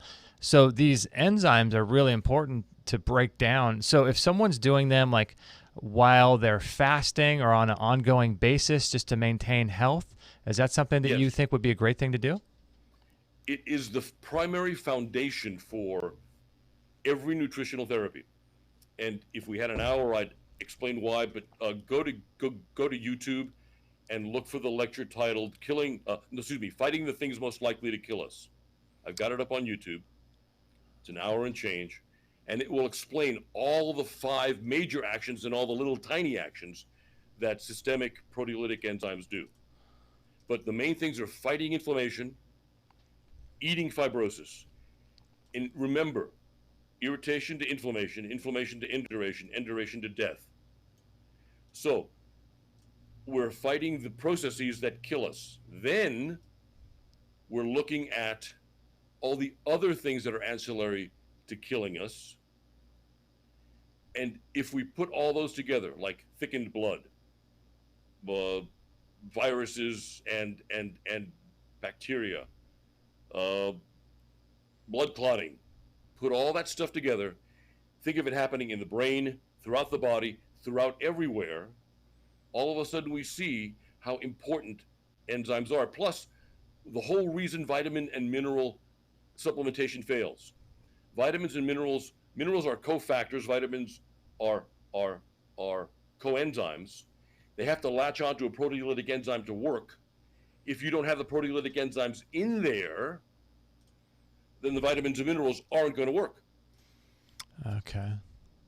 So it's really important for them to be in there. And I was going to ask you one quick question when it comes to your enzymes. My wife has her body has a 9-centimeter fibroid that really caused a big problem with her pregnancy. My God, there's pictures on her Instagram account where this thing is sticking out of her stomach, and people think, oh, is that the head of the baby?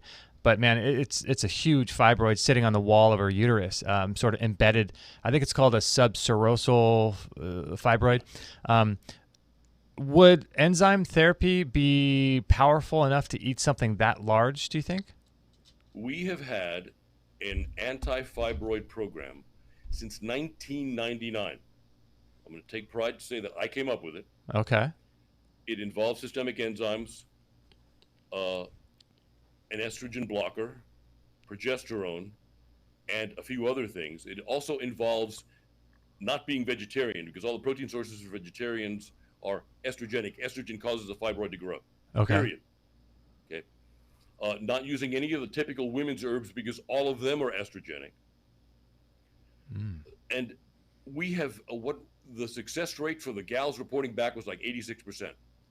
If it's 12 centimeters or smaller, it'll usually be gone within 3 to 6 months, a year tops. Oh, I think wow. the longest it's taken has been 16 months. That was a gal from the UK. And how big was hers? For fibroids larger than 12 centimeters, expect a year and a half, 2 years. Oh, so you're talking about 3 to 6 months then if we put my wife on that. Yeah. Now, with the Zyme Essence, you don't have to use hundreds of enzyme tablets. Let me tell you a story. When I was studying enzymes with Mucos Pharma in Germany, Dr. Ronsberger, who owned Mucos Pharma, a man that I hold up on a pedestal, being a god of enzymes. I asked him, could we make these tablets any more powerful? And he looked at me and said, yeah, but then we wouldn't sell as many pills. One of the things that I wanted to do when I created the Zyme Essence, along with the fellow who used to be the head pharmacologist from Mucos Pharma, is that I wanted it to be the most kick-ass systemic enzyme on the planet, number one. And number two, I wanted it to be pharmaceutical grade, but I wanted it to be affordable.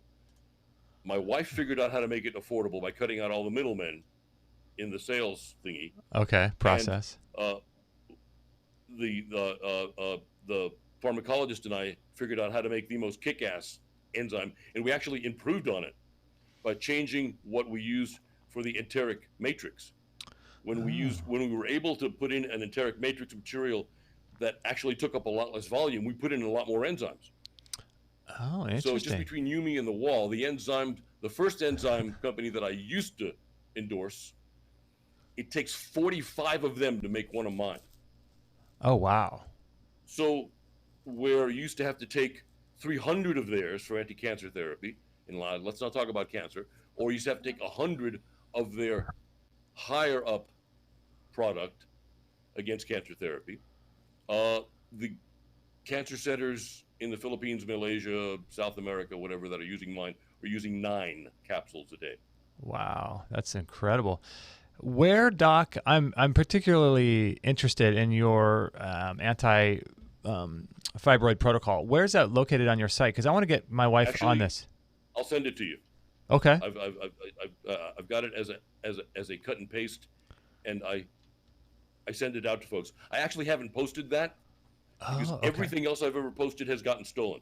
You'll see bits and pieces of my writings and my teachings plagiarized in just about every other systemic enzyme website anywhere.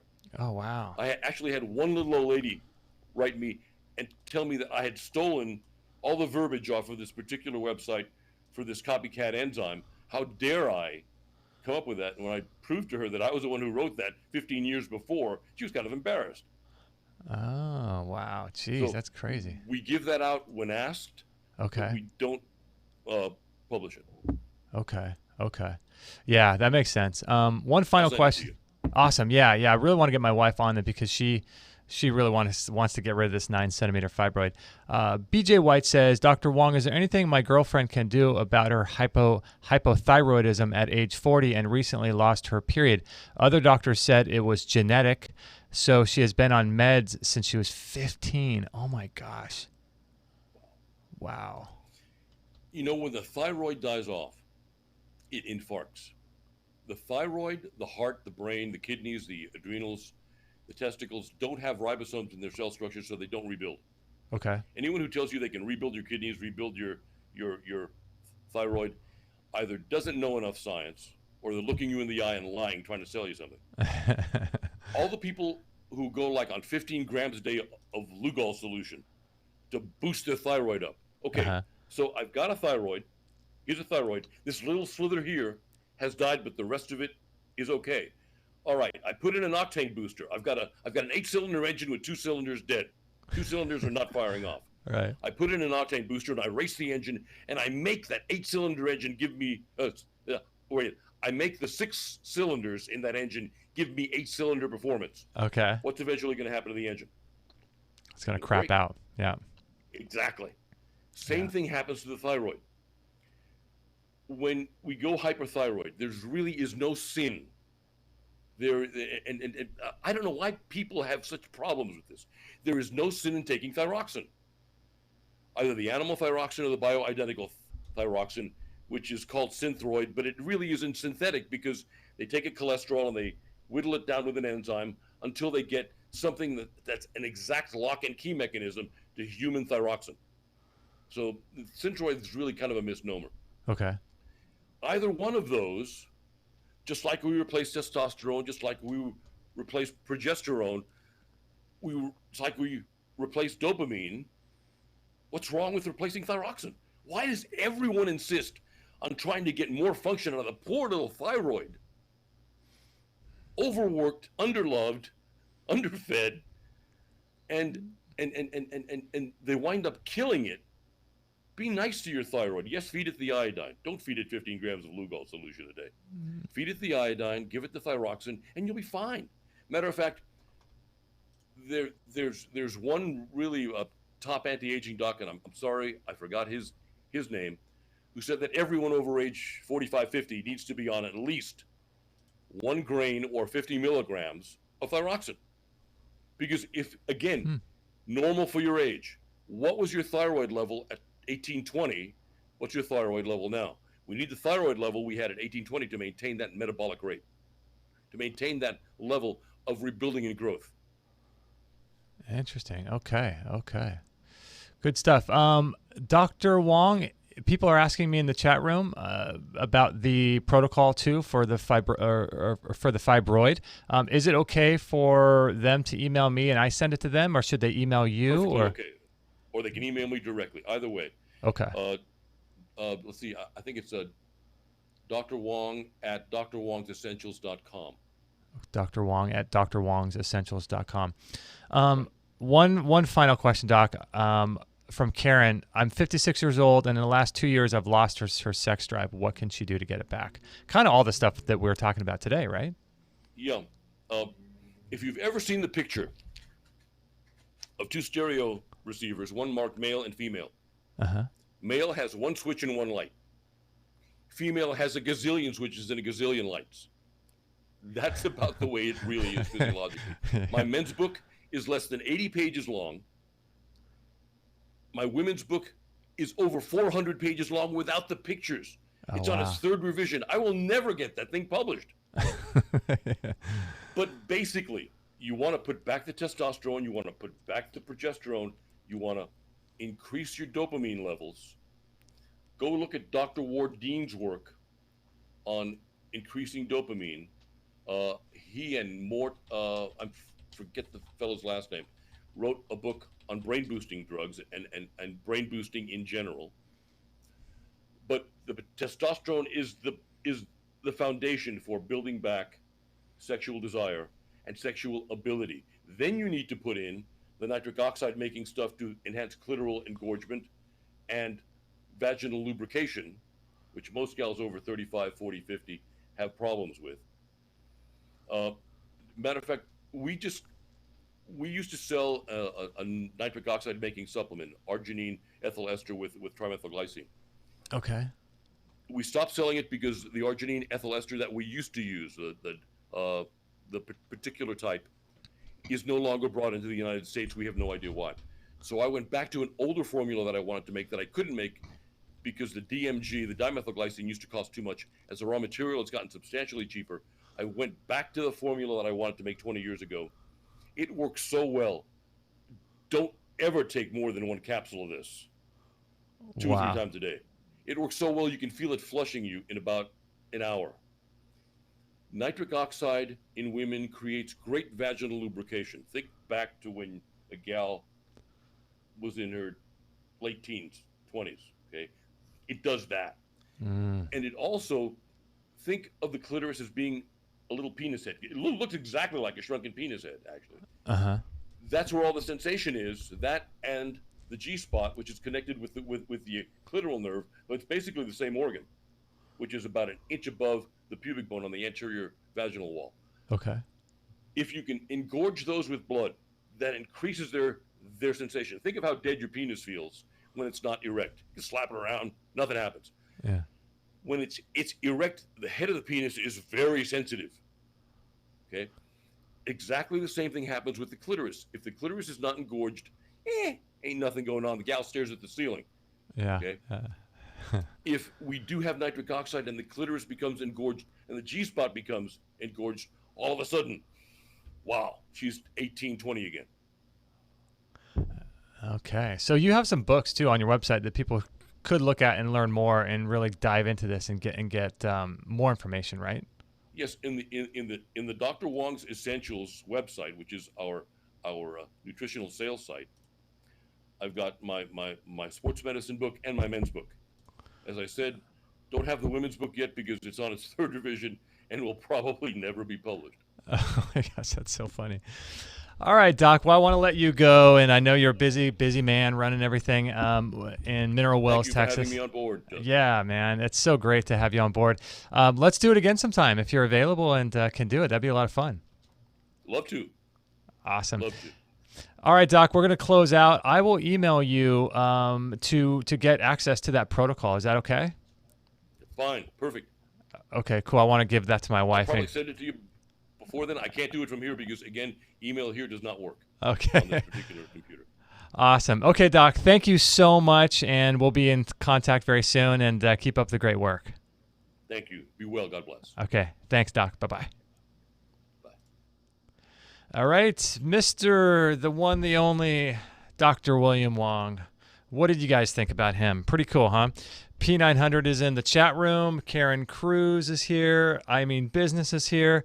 You know what I'll do is I will, if you guys email me, justin@extremehealthradio.com, I will send you his email. Or you can actually email Dr. Wong as well. That might be kind of the best way to get access to that protocol because I want to make sure that Kate, my wife, gets rid of this darn fibroid. So wouldn't that be cool? Wouldn't that be cool if we did this protocol and it worked? I mean, Dr. Wong is saying this has a huge success rate, right? So maybe we're going to have Kate get on his protocol because there's a lot of different protocols for fibroids. Also, there's the Dr. Akila program. Have you guys ever heard of her? I think it's Doc Akilah. Let me make sure that I have this going right. Dr. Akila, let me see, Fibroid, Fibroid. She has a whole program. Let's see, Dr. Wheel. Let's see, I know her, Doc Akila.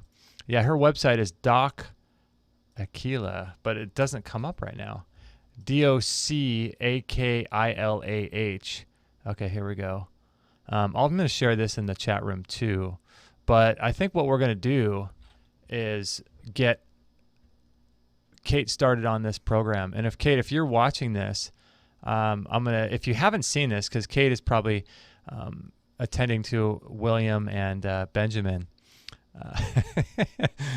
This is what I kind of like about doing this live after show. It's really fun with you guys in the chat room because we get to kind of talk about the guest. It's almost like when you're in a group of people and there's 4 or 5 of you talking and then one of them leaves and then you kind of all get to talk about the guy that left. This is kind of like that. Hey, Kate. Okay, so Dr. William Wong on this episode, you missed that part. Okay, so Kate, he has women going through a fibroid program, and he said anything below 12 centimeters should take anywhere from 3 to 6 months to heal and to shrink and go away. And he's got a whole program that he doesn't put on the internet for some reason, I think because people might steal it or whatever, but he's going to send it to me. And so you should see that coming through here pretty soon, Kate. But yeah, that would be really, really cool. So yeah, and he said 12 centimeters, and then he's had someone even with 16 centimeters. Did I remember that, guys, right? Did he say 16 centimeters for some women that have had fibroids that he's worked with? So Kate has a 9 centimeter one, or her body does, on the uterine wall, and we're trying to figure out what to do. Do we do surgery? There's ligation surgeries you could do. You could do a full hysterectomy, but that's out of the question. I don't think she wants to do that. Okay, I mean, business says 16 months. Yeah, but that was for a fibroid that was 12 centimeters or larger, I think that's what he said. Yeah, Kate was going to do cannabis too. But I wonder, with cannabis, Kate, I remember Daniel Vitalis talking about cannabis, and he was saying that cannabis, if smoked, I think if it were smoked, but you wouldn't smoke it, has an estrogenic effect. And so, yeah, I don't know. I'd have to look into that. But cannabis along with Dr. Wong, I mean, why not do both, right? I mean, business says castor oil packs. Yeah, that would be something to consider as well. I mean, there's a whole protocol of what people can do for fibroids. So, yeah. So, what did you guys think about that show? Pretty cool, huh? Dr. Wong's sort of a hidden gem. I wanted to tell you too. Have you guys checked out? I'm curious if you have checked out the Stockton Aloe One in our store. Let me bring that up on the screen, because aloe vera is like the premier longevity food. It is what it can do on the human body is astounding, and it's antiviral, it's antifungal. It helps. It's got over 75 different compounds in it. It has a really interesting component called ormus in it, and ormus is like it's almost like a mineral before it became a mineral, and it's like it lives in sort of this unseen world between the physical and the spiritual, but you can measure it, and you can see how there's been experiments where ormus has left a sealed glass container.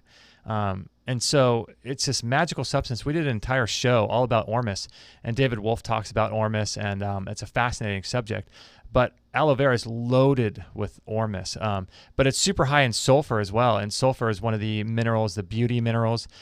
Sulfur helps to bring oxygen into the body, deliver oxygen to the cells, and it helps to heal your connective tissue, your ligaments and joints and things. And aloe vera it's got minerals, enzymes, amino acids, polysaccharides, lignans. And if you really want to improve your digestive health, you should be on some sort of form of aloe vera every single day. It's better if you can actually pick it yourself and cut it, but it's difficult to do. It's kind of hard to grow, and you're not going to get as much every single day. This Stockton Aloe One, I don't know if you guys have looked at other aloe vera products, but most of them, I've never seen one that doesn't have any other ingredient in it.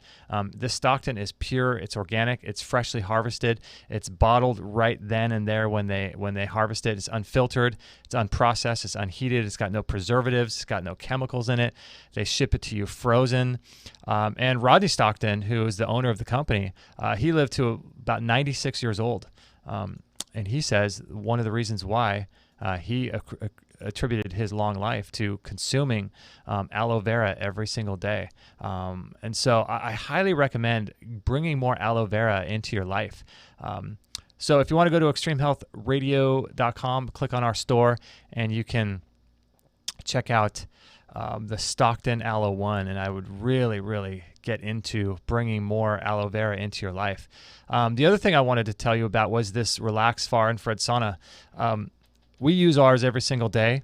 Sauna therapy has to be a part of your anti-aging longevity protocol. It helps to boost the immune system up to 40%. It increases heat shock proteins. It allows your body to excrete toxins that typically get stored in the fat cells. So all these xenoestrogens, all these chemicals that you're being exposed to, there's over 20,000 new chemicals introduced into our environment every single year. And those make it into our air, food, and water, and eventually they make it into our bodies, and then our bodies store them as a repository in our fat cells, which is beautifully designed, right? Because you want to store the excess chemicals and toxins in fat cells. That way it doesn't store it on the heart and kill you. The body's super smart. But the problem is that these get stored in our bodies and cause all manner of health conditions. And so getting this stuff out on a regular basis is incredibly important for you. Increasing heat shock proteins. And Dr. Rhonda Patrick did some interesting studies or references some studies showing, now get this is crazy. Those who used a far infrared sauna 4 to 7 times per week had a 40% decrease in all-cause mortality. That's insane. That's absolutely insane. There's so many studies on the benefits of regular detoxification using far infrared light, which is what the relaxed far infrared sauna does. I use it every single day. Actually, I haven't used it for the past probably month and a half, I'd say, since having the kids. Trying to get used to a new life with twin boys is pretty challenging. But it's one of those things where it's like a health practice that you look forward to, because this one has very low EMF. It's very comfortable to sit in. Your head sticks out, which from an Ayurvedic perspective is more beneficial because you're not supposed to heat up your head in Ayurvedic medicine. And what's great about that is that I'm able to watch documentaries, listen to podcasts, and that's how I do a lot of learning is while I sit in my sauna. And so it's like a little spa day. Phil Wilson calls it spa day with Phil. I call it spa day with Justin. And I'll go in there, and there's a lot of different protocols too that you can do. Like you can put castor oil packs on your body, or castor oil, and let the far infrared light penetrate and drive that castor oil deep into your tissues. You can do skin brushing before the sauna. You can do rebounding before the sauna to free up all that lymphatic fluid in your body. You can take high dose niacin and do a niacin flush. You can take high dose. You can even eat. You can eat lots of fat, like in the Indian tradition they call it panchakarma, where you sort of fast on coconut oil and avocados and fast for maybe for half a day or a day, and then you jump in the sauna and release all of those fat soluble toxins from your body, those xenoestrogens and chemicals and all that kind of stuff. There's, like I said, the niacin flush. You can take high dose lipospheric glutathione or vitamin C before getting in the sauna. So the sauna therapy is one of the things that you should consider bringing into your life, into your home, and start turning your home into like a healing sort of center. And I'm a big fan of that. Have these tools in your home, the rebounder, the sauna, the IMRS machine, and start really focusing on bringing these practices into your day. So if you guys want to learn more about the sauna, we have a full page about it. There's videos, all kinds of good stuff about the relaxed far infrared sauna. So I just wanted to tell you guys about that. To start looking at your home environment as a way to make it a healing environment. So let me see what you guys are chatting about, chit-chatting in the chat room. Do your items ship to Russia? Yes, they do. Yes. Let's see. What did I just advertise? The Stockton Aloe one. They're actually not our items. So if you go to our store, we are affiliated and we use the products that we sort of promote, but they're not ours. Like we didn't develop any of these. I'm sure you know that. But yeah, we can ship the sauna anywhere in the world, as far as I know. I think the only country we can't ship to, I think, is Germany, if I'm correct. I don't know for sure, but I'd have to look at that. But the shipping for the sauna is going to be a little bit extra if you live outside of the contiguous. It's not the continental. I just learned this the other day. It's the contiguous United States. That means the Alaska and Hawaii or anywhere else in the world, it's going to be a little bit more. So just email me if you guys are interested in picking up the sauna. Ozone for fibroids. Yeah, Chris, you know what? We're working on having, what is his name? Dr. Frank Schallenberger on the show. He was going to be on about a week ago. He's the foremost authority. He's the doctor of doctors of ozone. And he was going to be on our show a while back, and it just fell through. So we're going to get him back on the show, talk about ozone therapy. We've also talked to, what is his name? Marcus Freudenman. Some of his products are in our store, his ozone machines. We have one of his machines, and we're going to do some shows on ozone, because ozone's really an interesting modality. I recommend all of you guys get an ozone generator, an ozone machine in your home, because you can ozonate your water. You can drink ozonated water. You can ozonate your food before you eat it. So that's the best way to wash your food. You can use ozone on infections that won't heal, like cuts and scrapes and staph infections. You can use ozone internally in the body. You can put ozone, you can use it like if you have a stye on your eye, or if you have an ear infection, or if you have, if you want to get it systemically throughout the body, they call those rectal insulfations. You can use ozone therapy. So ozone is really a good thing to have at your home. Let's see. Looking at different, how about the flu? Acid, humic acid, minerals. S-Bene, I'm not sure exactly what you meant by that. Fulvic humic acids. Yeah, we take fulvic minerals. I'm not sure exactly what you're meaning by that. If you could elaborate a little bit more, that would be great. Let's see if anybody's commenting on Extreme Health Academy Facebook page. Bonnie says, disappointed. I didn't hear much about menopause as I thought I would be. Well, Bonnie, we're going to have her back, or him back on the show. Yeah, this is, it's really a complex subject, because you can get a lot of answers and insights, and you get a lot of people asking questions, and the more questions you ask, the less time there is to go deep. But let's get Dr. Wong back on the show. I think that would be great. We'll talk about menopause. I think that would be a good subject. So thanks for watching, Bonnie. I appreciate that a lot. Let's see. Anything else coming in? I wanted to let you guys know too about some of our recent shows. If you haven't subscribed to our sort of YouTube channel, we're doing shows now 3 days a week on Monday, Wednesday, Friday at 10:45 a.m. Pacific time. And thank you to Dr. John Bergman for allowing us to stream on his YouTube channel. So we're there as well. But yeah, every Monday, Wednesday, Friday, we are broadcasting live. And so you can join us on the live shows, ask your questions, and we'll try to get to all of them.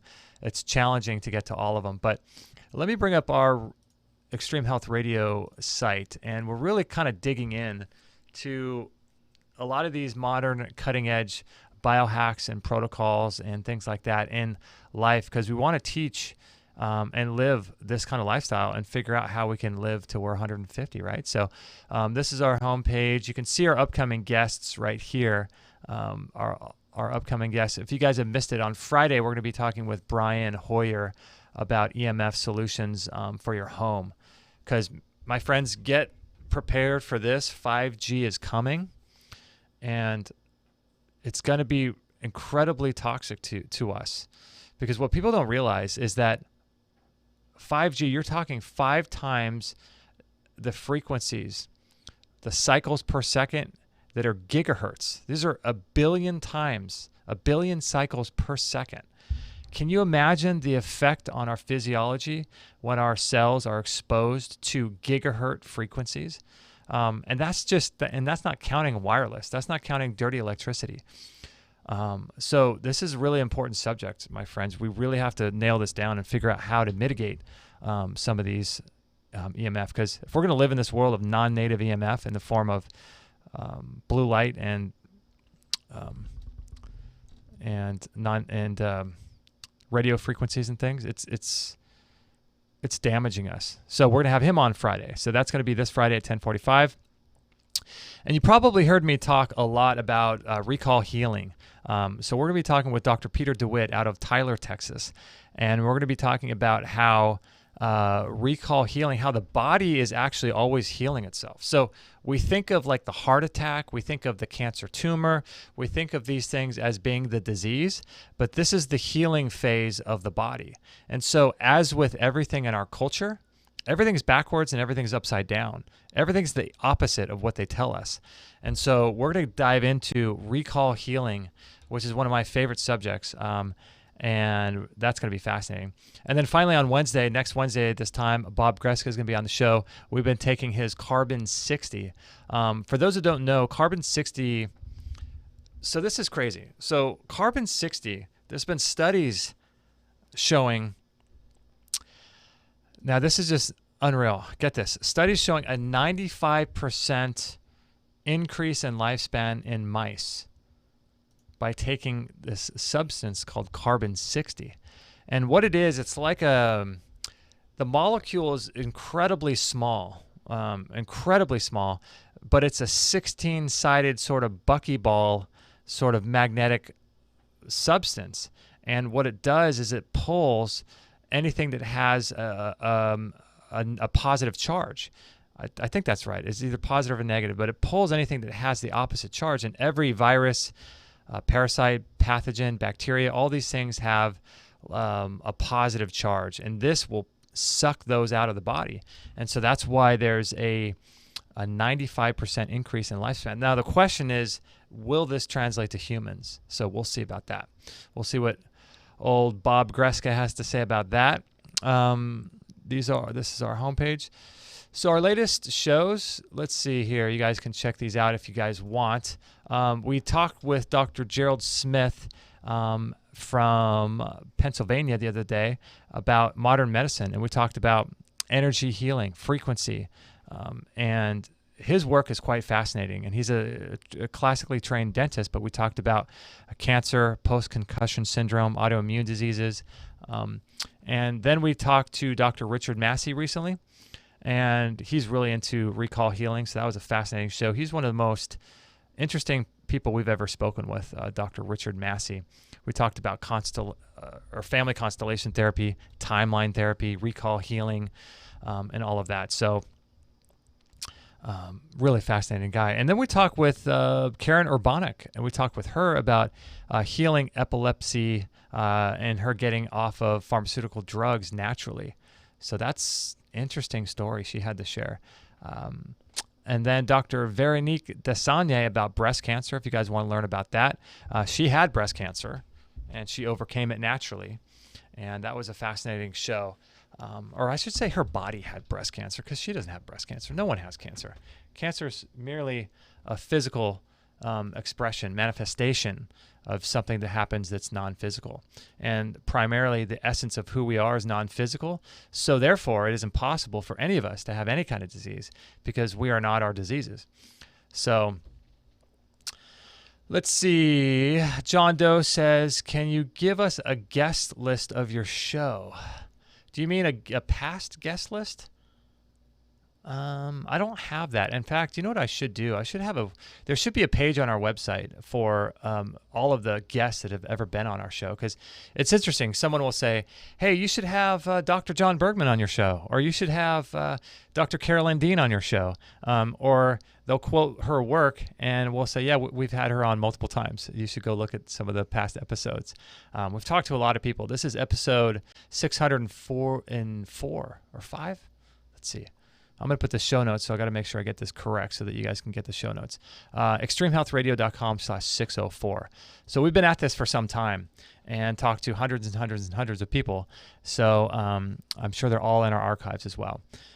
Let's see, P900 Cool Pics. Good to see you here, my friend. I was wondering where you were earlier. I don't think I saw you, and so it's good you're here. Yeah, shungite is definitely something that does help mitigate some of the effects of EMF. I wouldn't rely on that, though, unless you can sort of live in like a Faraday cage that's built out of shungite. Shungite is of the substances that are natural. Shungite is one of the most powerful, but I wouldn't rely on it for sure. But I have a shungite necklace, and I wear it. So, but I don't think that it's everything that you need when it comes to blocking EMF. I mean, this stuff is really, really complex because there's dirty electricity, which is exactly why we have the product in our store called the Green Wave filters. And you can buy a, just reading Kate, you're hot, and I want to marry you. Oh, I guess I already did. My bad.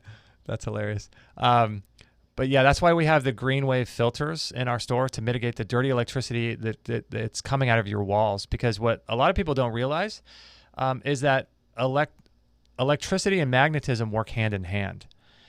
So on all of the wiring inside any house, you have a corresponding parallel magnetic charge that runs parallel to that wire.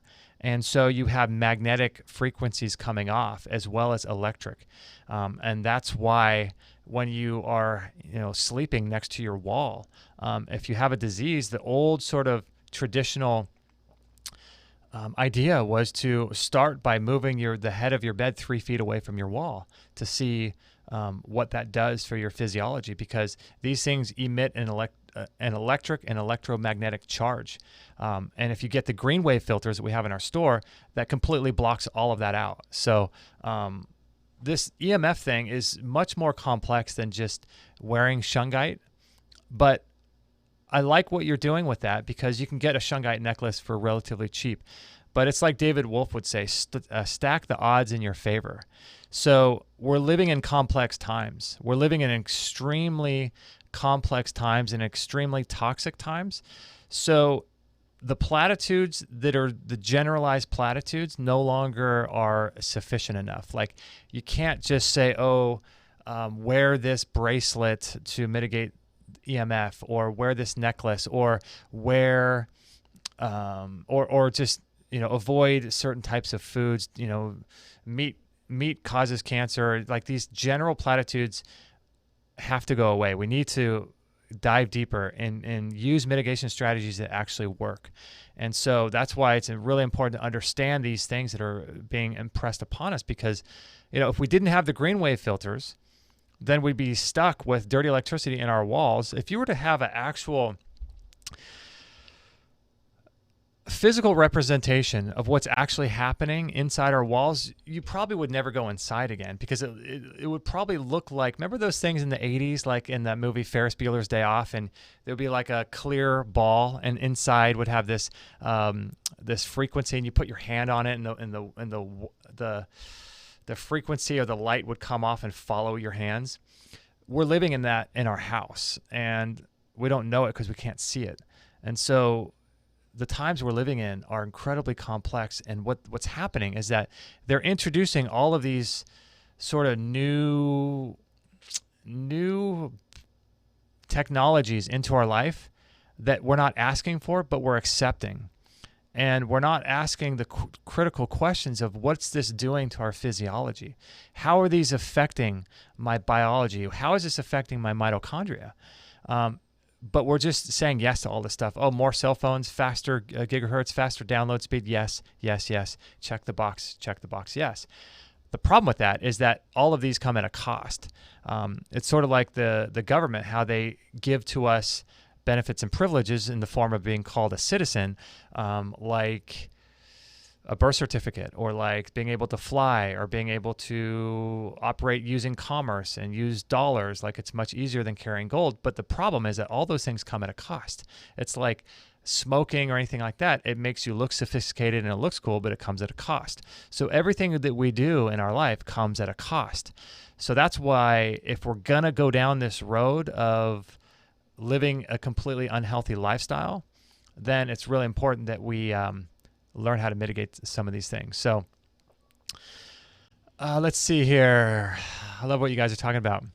Can't wait for your next show. You're doing a great job. I really appreciate it. Awesome. Thanks, John. Yeah, the next show on Friday about mitigation, EMF, is going to be really fascinating. I've listened to multiple episodes with this person, John Hoyer. He's got a great company as well, and we're going to dive into really how do we how do we mitigate the effects of this stuff, man? Because the average person has 4 to 5 wireless bidirectional devices that emit EMF frequencies. That's the average person. If you think about their computer, their car, right? A lot of people don't think about their cars being a source of EMF radiation. Their laptop, their cell phone, all these things are emitting bidirectional. So that means they're emitting wireless radiation as well. So we're living in a blue lit microwave world, and we need to figure out how to mitigate this stuff. So that's what the Friday show is going to be about. Should be cool. Odette's Day says they use them to print all the mining codes. Not sure what you meant by that. P900 says, sorry, I was filming the sunset, got back late. P900, are you I think you're in England, right? Is the sun setting there right now? It's crazy. It's 1:15 p.m. here in California. It's crazy how the world works. I live in Denmark and just love to hear your radio. I'm getting so informed. We do not have the same possibility here. That's awesome, Michael. I'm glad that you're enjoying the show. There's a lot of really great podcasts out there, and a lot of people doing good work, helping to educate people to give us power. And that's what it's all about, right? So like I've said before on multiple episodes, in the age of information, ignorance is just a choice. So everything that we want to learn and know about is one search away until that's taken away from us. There's already evidence of Google, or there has been for years already, and Facebook as well, not showing the correct results when people search. But at least now it seems that it's free and you can get access to information. So that's why I encourage all of us to empower ourselves with knowledge. Oh, wow. Karen says, my husband has worked at a power plant for 20 years. Do you think he is getting poisoned? Oh, my gosh, Karen. Oh, my gosh. Yes. I don't think I know. To have him get a tri-field meter. I don't know if we have those in our store, but it doesn't matter. Get one. I think you can get them on Amazon. There's many other meters as well. Some of the digital ones are better because they're digital and they're not using, an indicator. But have him use a tri-field meter or something similar and go to where he is, and he'll see that the wireless and the magnetic frequency is just gonna almost break the machine. If you take one of those things, which is what we did recently, we took one in our car and just turned on our car, and this wasn't even an electric car that we used it on. The amount of electromagnetic field radiation coming just sitting in your car is unreal. It's so far up, it pinged on the machine. It pinged on the actual tri-field meter. So this is really important, my friends, to make sure that if you're going to work in a power plant, then you must figure out how to mitigate that stuff. Sunset was 90 minutes ago. Wow, you're in England. That's so cool. 9:16. Wow, the sun's setting at 9:16? Or I must have said like 8 o'clock probably. Yeah, so my friends, I'm so glad that you are learning more and new information. That's where it comes. Information is power. And like Oprah says, when you know better, you do better. So it's really important to keep learning and keep not just learning about health, but learning in every area of your life, right? Like learn. Because with more knowledge comes more information, and more information turns into more opportunity and more chances for all of us to grow as people. Karen says, I will get him one. He has diabetes, high blood pressure, and high cholesterol. Coincidence? I doubt it. Yeah, Karen, there's studies showing that dirty electricity in our walls has a direct impact on blood insulin levels. So this is why we put the green wave filters in our store. This stuff is damaging to our health, and no one knows about it. Do some research on. We just had a guy on, Nicholas Pineau, and we talked about 5G, and that was interesting. But you can watch documentaries on YouTube. And I do a lot of this kind of research and stuff when I'm in my sauna. I'll sit in my sauna and I'll watch these different radio shows and documentaries and trying to learn as much information as possible, because when you have more information, you have more choice. And more choice means more options. And more options means more opportunity. And the more opportunity you have, the better your life becomes because, again, you have choice. Instead of watching NBC, CBS, and Fox News and CNN, you have the option of listening or watching the podcasts like this or any number of other podcasts that will give you just one or two things in your life. All you need is like one takeaway. Right? For every one podcast you hear or book you read, if you can take one or two things away from that, that will change your life, then, if you're reading a book or two a month or listening to a couple podcasts a day, you're really increasing your ability to grow and to learn and to improve your life. So, I Mean Business says juniper berries good for high blood sugar. Okay. I haven't heard that one before. Juniper berries good for high blood sugar. Diabetes, high blood pressure, and high cholesterol. Well, Karen, high blood pressure doesn't necessarily mean that your blood pressure is too high in the sense that it's not like what Dr. Bergman says, a physical, chemical, and emotional response to a stressor in your life. And so that's probably his body's response to living that toxic lifestyle of working at a power plant. See, I'm sitting under blue light right now, which is why I have my blue blocking glasses. These are ones that I wear for the daytime so that I get a little bit of blue light so I don't get tired and, I start falling asleep during the podcast. But these ones just came in. Actually, I have these ones too. These ones are, if you guys can see, if you're watching, whoa, that's a lot of blue light. I can't even open my eyes. So these ones I wear before I go to bed in the evening. They're a little bit darker. They block more of the blue frequencies of light. And you guys will sleep. If you want to improve your sleep tremendously, buy some of these blue block glasses. We have them in our store. And these are the ones I wear. There's a whole strategy. These are a little bit less orange. So there's a whole strategy about light mitigation that I can share with you guys some other time because this has already been 2 hours. But you have to block blue light if you really want to have any kind of quality of life. Like I was saying during the show, Dr. Doug Wallace, 85 to 95% of diseases, or 85 to 90% of all diseases are caused by mitochondrial dysfunction. And the number one way the mitochondria get stimulated is through light. So that's why I wear these, and that's why I have a program called Iris on my computer. Both are available in our store, and that's why I do everything I can to make sure to get light into my eyes because, man, this world is toxic, my friends. This world is toxic, and it's, which is fine as long as we recognize that and learn how to mitigate that. So, Sheeps and Neep says, I ordered kratom, 100 grams, going to test it for pain relief. Interesting. Yeah. Kratom. I've heard good things about that. We did a show with the good folks over at, Kate, if you're still watching, maybe you could help me out with the name of these. Dr. Pollock, I think. We did a show about kratom, I think, and ibogamine down in, there's a clinic down in Mexico. I love this show. I'm so glad it was in my recommended. Oh, cool, awesome. Jesus Miranda says, what about rebounders? Yeah, rebounders are, we sell the Bellicon in our store. We love them so much. I mean, rebounding is in my opinion, one of the most important exercises you could do. And it's not for people. I used to think that rebounders were like this thing you'd see Jane Fonda doing in the 1980s where where she would be, jumping up and down with a bunch of other women in leg warmers and leotards. And, it's not that. Rebounding is, if you want to live a long time, you have to rebound. It's part of just about every natural anti-cancer clinic. Rebounding is part of it. And the reason why is because it cleans and clears your lymphatic system. And you have more lymphatic fluid in your body than you do blood, which should say something, right? I mean, that's pretty incredible. You have more lymphatic fluid in your body than you do blood, and no medical doctor takes a class in lymphatics. It's just sort of one of those things that's ignored.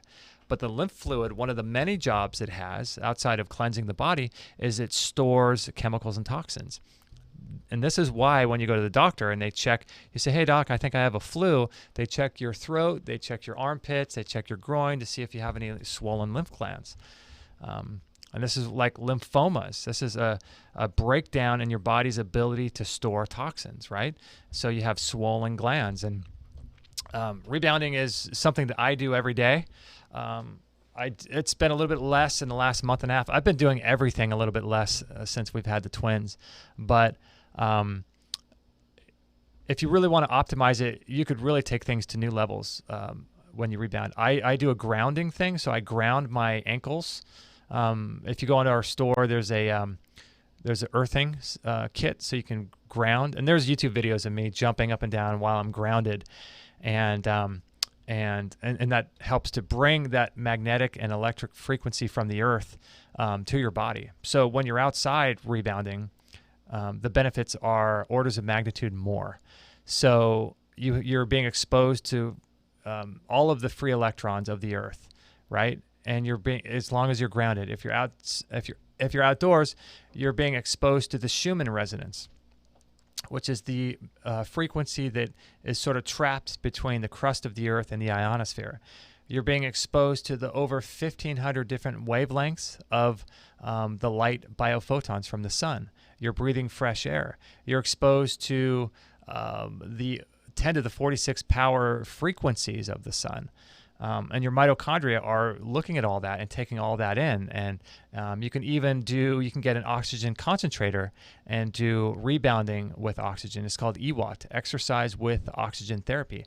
And then you can listen to some sort of empowering message while you're out there in the sun, getting those biophotons into the eye. So if you're going to do something for a half hour, why not optimize it, right? So I do all of that except for the oxygen. So we're going to be getting a tank one of these days. That's on the list.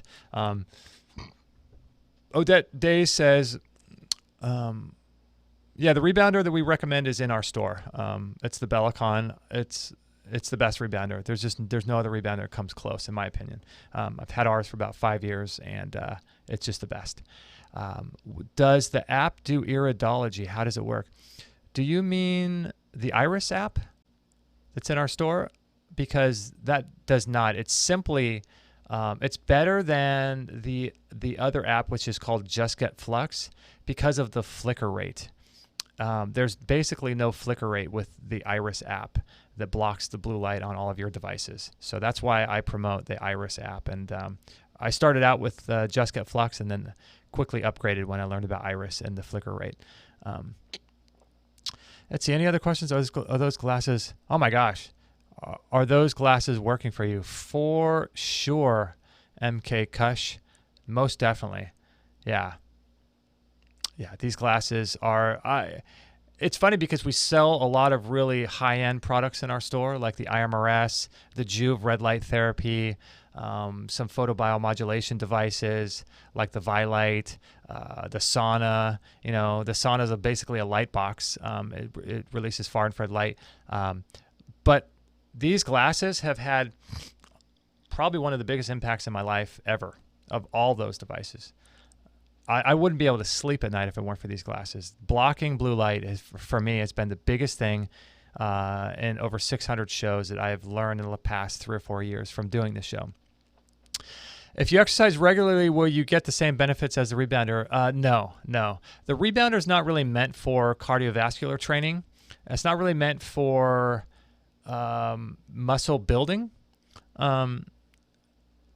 So if you exercise regularly, see, the problem is that when you exercise, if you're running, you can stimulate the lymphatic system, because the lymphatic system is like a manual system in the body that must be manipulated artificially in order for you to actually get it to squeeze and to pump. It's filled with millions of one-way valves that open and close every time you move. The problem with that is if you are walking or running, you're putting a tremendous force load on all of your joints. And that's going to be a tremendous problem later on in life. You don't want to have joint problems. I mentioned during the show that I used to train jiu-jitsu, and I tore my ACL doing that. I never got surgery for it. But at the time, I was rebounding. I had just learned about rebounding. This was years ago. And I was rebounding on one of those cheap rebounders, and I couldn't do it because my knee, the pain in my knee was so strong. It would be excruciating, like someone was shoving a knife into my knee.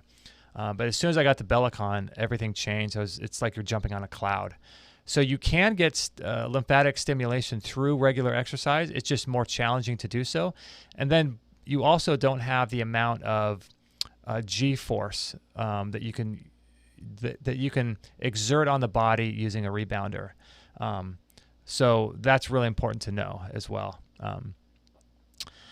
Okay, learn lymphatics from Dr. Morse on YouTube. He is the best. Yeah, he's great. I like Dr. Morse. We're in cahoots with him to get him on our show, so that'd be great. Yeah, Dr. Cruz, he's an interesting guy. I love Dr. Jack Cruz, MK Kush. Yeah, he's really a fascinating dude. But then again, I want to make sure that all of us realize that nobody is God. Dr. Wong doesn't know everything. All of our guests, we've had hundreds and hundreds of guests. Dr. Cruz doesn't know everything. A lot of these people want to make you think like they do, but ultimately the person who's going to do or have the most benefit on your health is you. Ultimately, everything that's said by me or anybody else has to be run through your own spiritual awakening and your own psyche, right? So don't listen to what anybody else says. You say, true that, to each his own. That's true. Everyone has their own story and everyone has their own journey. And if we bounce around thinking that all these people are experts, not fully tapping into everything that is within us, then we've lost the real scope of what all of this is about. Because all of this is designed, getting healthier, overcoming disease, all of this is designed for greater connection with ourselves, greater connection with other people, and to learn and to grow. That's what it's all designed to do. And so if we're bouncing around from one health guru to the next, thinking that everyone has all the answers except for us, we've missed the point. So make sure that with your health journey comes a complete journey of self-discovery, of spiritual growth and personal development, because ultimately that's what all of this is all about, is personal development, a closer connection to God, a closer connection to ourselves, closer connection to other people, closer connection to the earth, closer connection to the food we eat, to the environment, to nature, all of that. When we're fully connected to everything in our life, our mission, our plan, when we're fully connected and we know what we're doing and we love other people and there's no unresolved stressors or karma that we've created with other people, when we're fully connected to our purpose and everything that we've been doing, then real healing can happen. And that's what it's really all about. The reason why we're so sick is because we're disconnected. You start pulling man away from the earth and you start realizing really quick that we're not designed to be disconnected from the earth. But our entire culture has us disconnected from each other through the use of technology, smartphones, and just ignoring one another, and then ignoring the shared energy that happens when you see someone and you hug them for the first time in a long time. That excitement that you have with another person when you're talking with them. Through the use of technology, we're being disconnected physically, and that's a big deal. And so it's really important for us to really reconnect on every level that we possibly can. And that's how we heal. Okay, so Karen says, you give us an arsenal of kitchen utensils, but we still have to do the cooking. That's true. That is true. We have to figure out what's good, right? We can give you recipes and everything else, and other people can. All of these people, Dr. Bergman, Dr. William Wong, Dr. Jack Cruz, Dr. Robert Morse, they give you a little slice of the pie. And then it's up to you to sort of cherry pick everything that works for you, put it together, make a recipe, and see if you like it. If you like it, keep doing it. And keep doing it until it sings, and keep doing it until it continues to work. And as soon as it doesn't work, then change it up a bit. P900 says, have you ever had a natural vet on your show? A natural vet. We have. Have we had a natural vet? I think we have. We had a guy on, Robert Behan. We talked about natural dog training. We're working on getting Dr. Will Falconer on the show from vitalanimal.com, as well as Dr. Jean Dodds from Hemopet. We're going to get her on the show. But as far as in the past, I don't think so. MK Kush says, every time I find new information, it makes the puzzle a little bit more complete. That's true. That's true. I encourage all of you guys to start listening to podcasts. It doesn't need to be ours. It could be anybody's. Yesterday I shared on our Instagram account, I was listening to a really great podcast, Lewis House. He was interviewing Kobe Bryant. But when you listen to podcasts while you drive, like Jim Rohn says, turn your car into a mobile university. We have the opportunity to learn while we're driving. If you drive a half hour to work and a half hour home from work, that's an hour a day. That's 20 hours a month. That's 240 hours per year. Imagine if you took 240 hours in some trade school, 240 hours under your belt of learning. That's 10 full days, 10 days without a break of learning new information. So learn, my friends. That's how we grow. That's how we continue to educate ourselves. That's how we create opportunity. But don't just learn, put stuff into practice. Make sure you act on the stuff that you hear. So that's really important. All right, guys, I could go on forever. This is just too much fun. I love what you guys are talking about in the chat room. But I will have to end it here because it's getting to be, this is 2 hours and 20 minutes. Crazy. Would you go over the supplements you take? Harvey. Is the blue light filter on a Samsung phone enough, or should I get the app from your website? Harvey, it's not enough in terms of the blue light. Go to lowbluelights.com if you can, and get a filter, a physical filter that you can get. And it's like a little clear, sticky plastic thing that you can put on your phone, and that will cut out the blue light. Or I would get Iris. I use both because, blue light filter, Apple just released something called Night Shift that doesn't do nearly what it needs to do. Or you could get some of these blue blocker glasses that I have from Blue Blocks. If you go to extremehealthradio.com, click on the top, there's a store there. You can watch the interview that I did with Andy Mant, the owner of that company. The problem with that is that the average person looks at their phone 150 times a day. And that's destroying our dopamine levels. It's destroying our DHA levels in our body. It's destroying our body's ability to hold an electric charge. It's destroying the water content in our body. So with 5G coming, it's going to dehydrate us even more. So you might want to start thinking about increasing your water take and drinking the right kind of water when 5G happens. So we really got to be clear and understand what's happening to our environment so that we can live in it. But I wouldn't trust the blue light filter on the Samsung phone at all. These are all strategies that you have to do yourself. Harvey, I don't really take any supplements anymore. I take a lot of powders. We do a lot of powders. I do a lot of liquid supplements. I like to do the Intramax. The Intramax is, I've never found anything more powerful in terms of a liquid vitamin supplement that is completely absorbable in my life. It was actually told to me by a friend of our shows, a former anesthesiologist, and he was telling me when we were at his house in Texas that this stuff actually pulls heavy metals out of your body.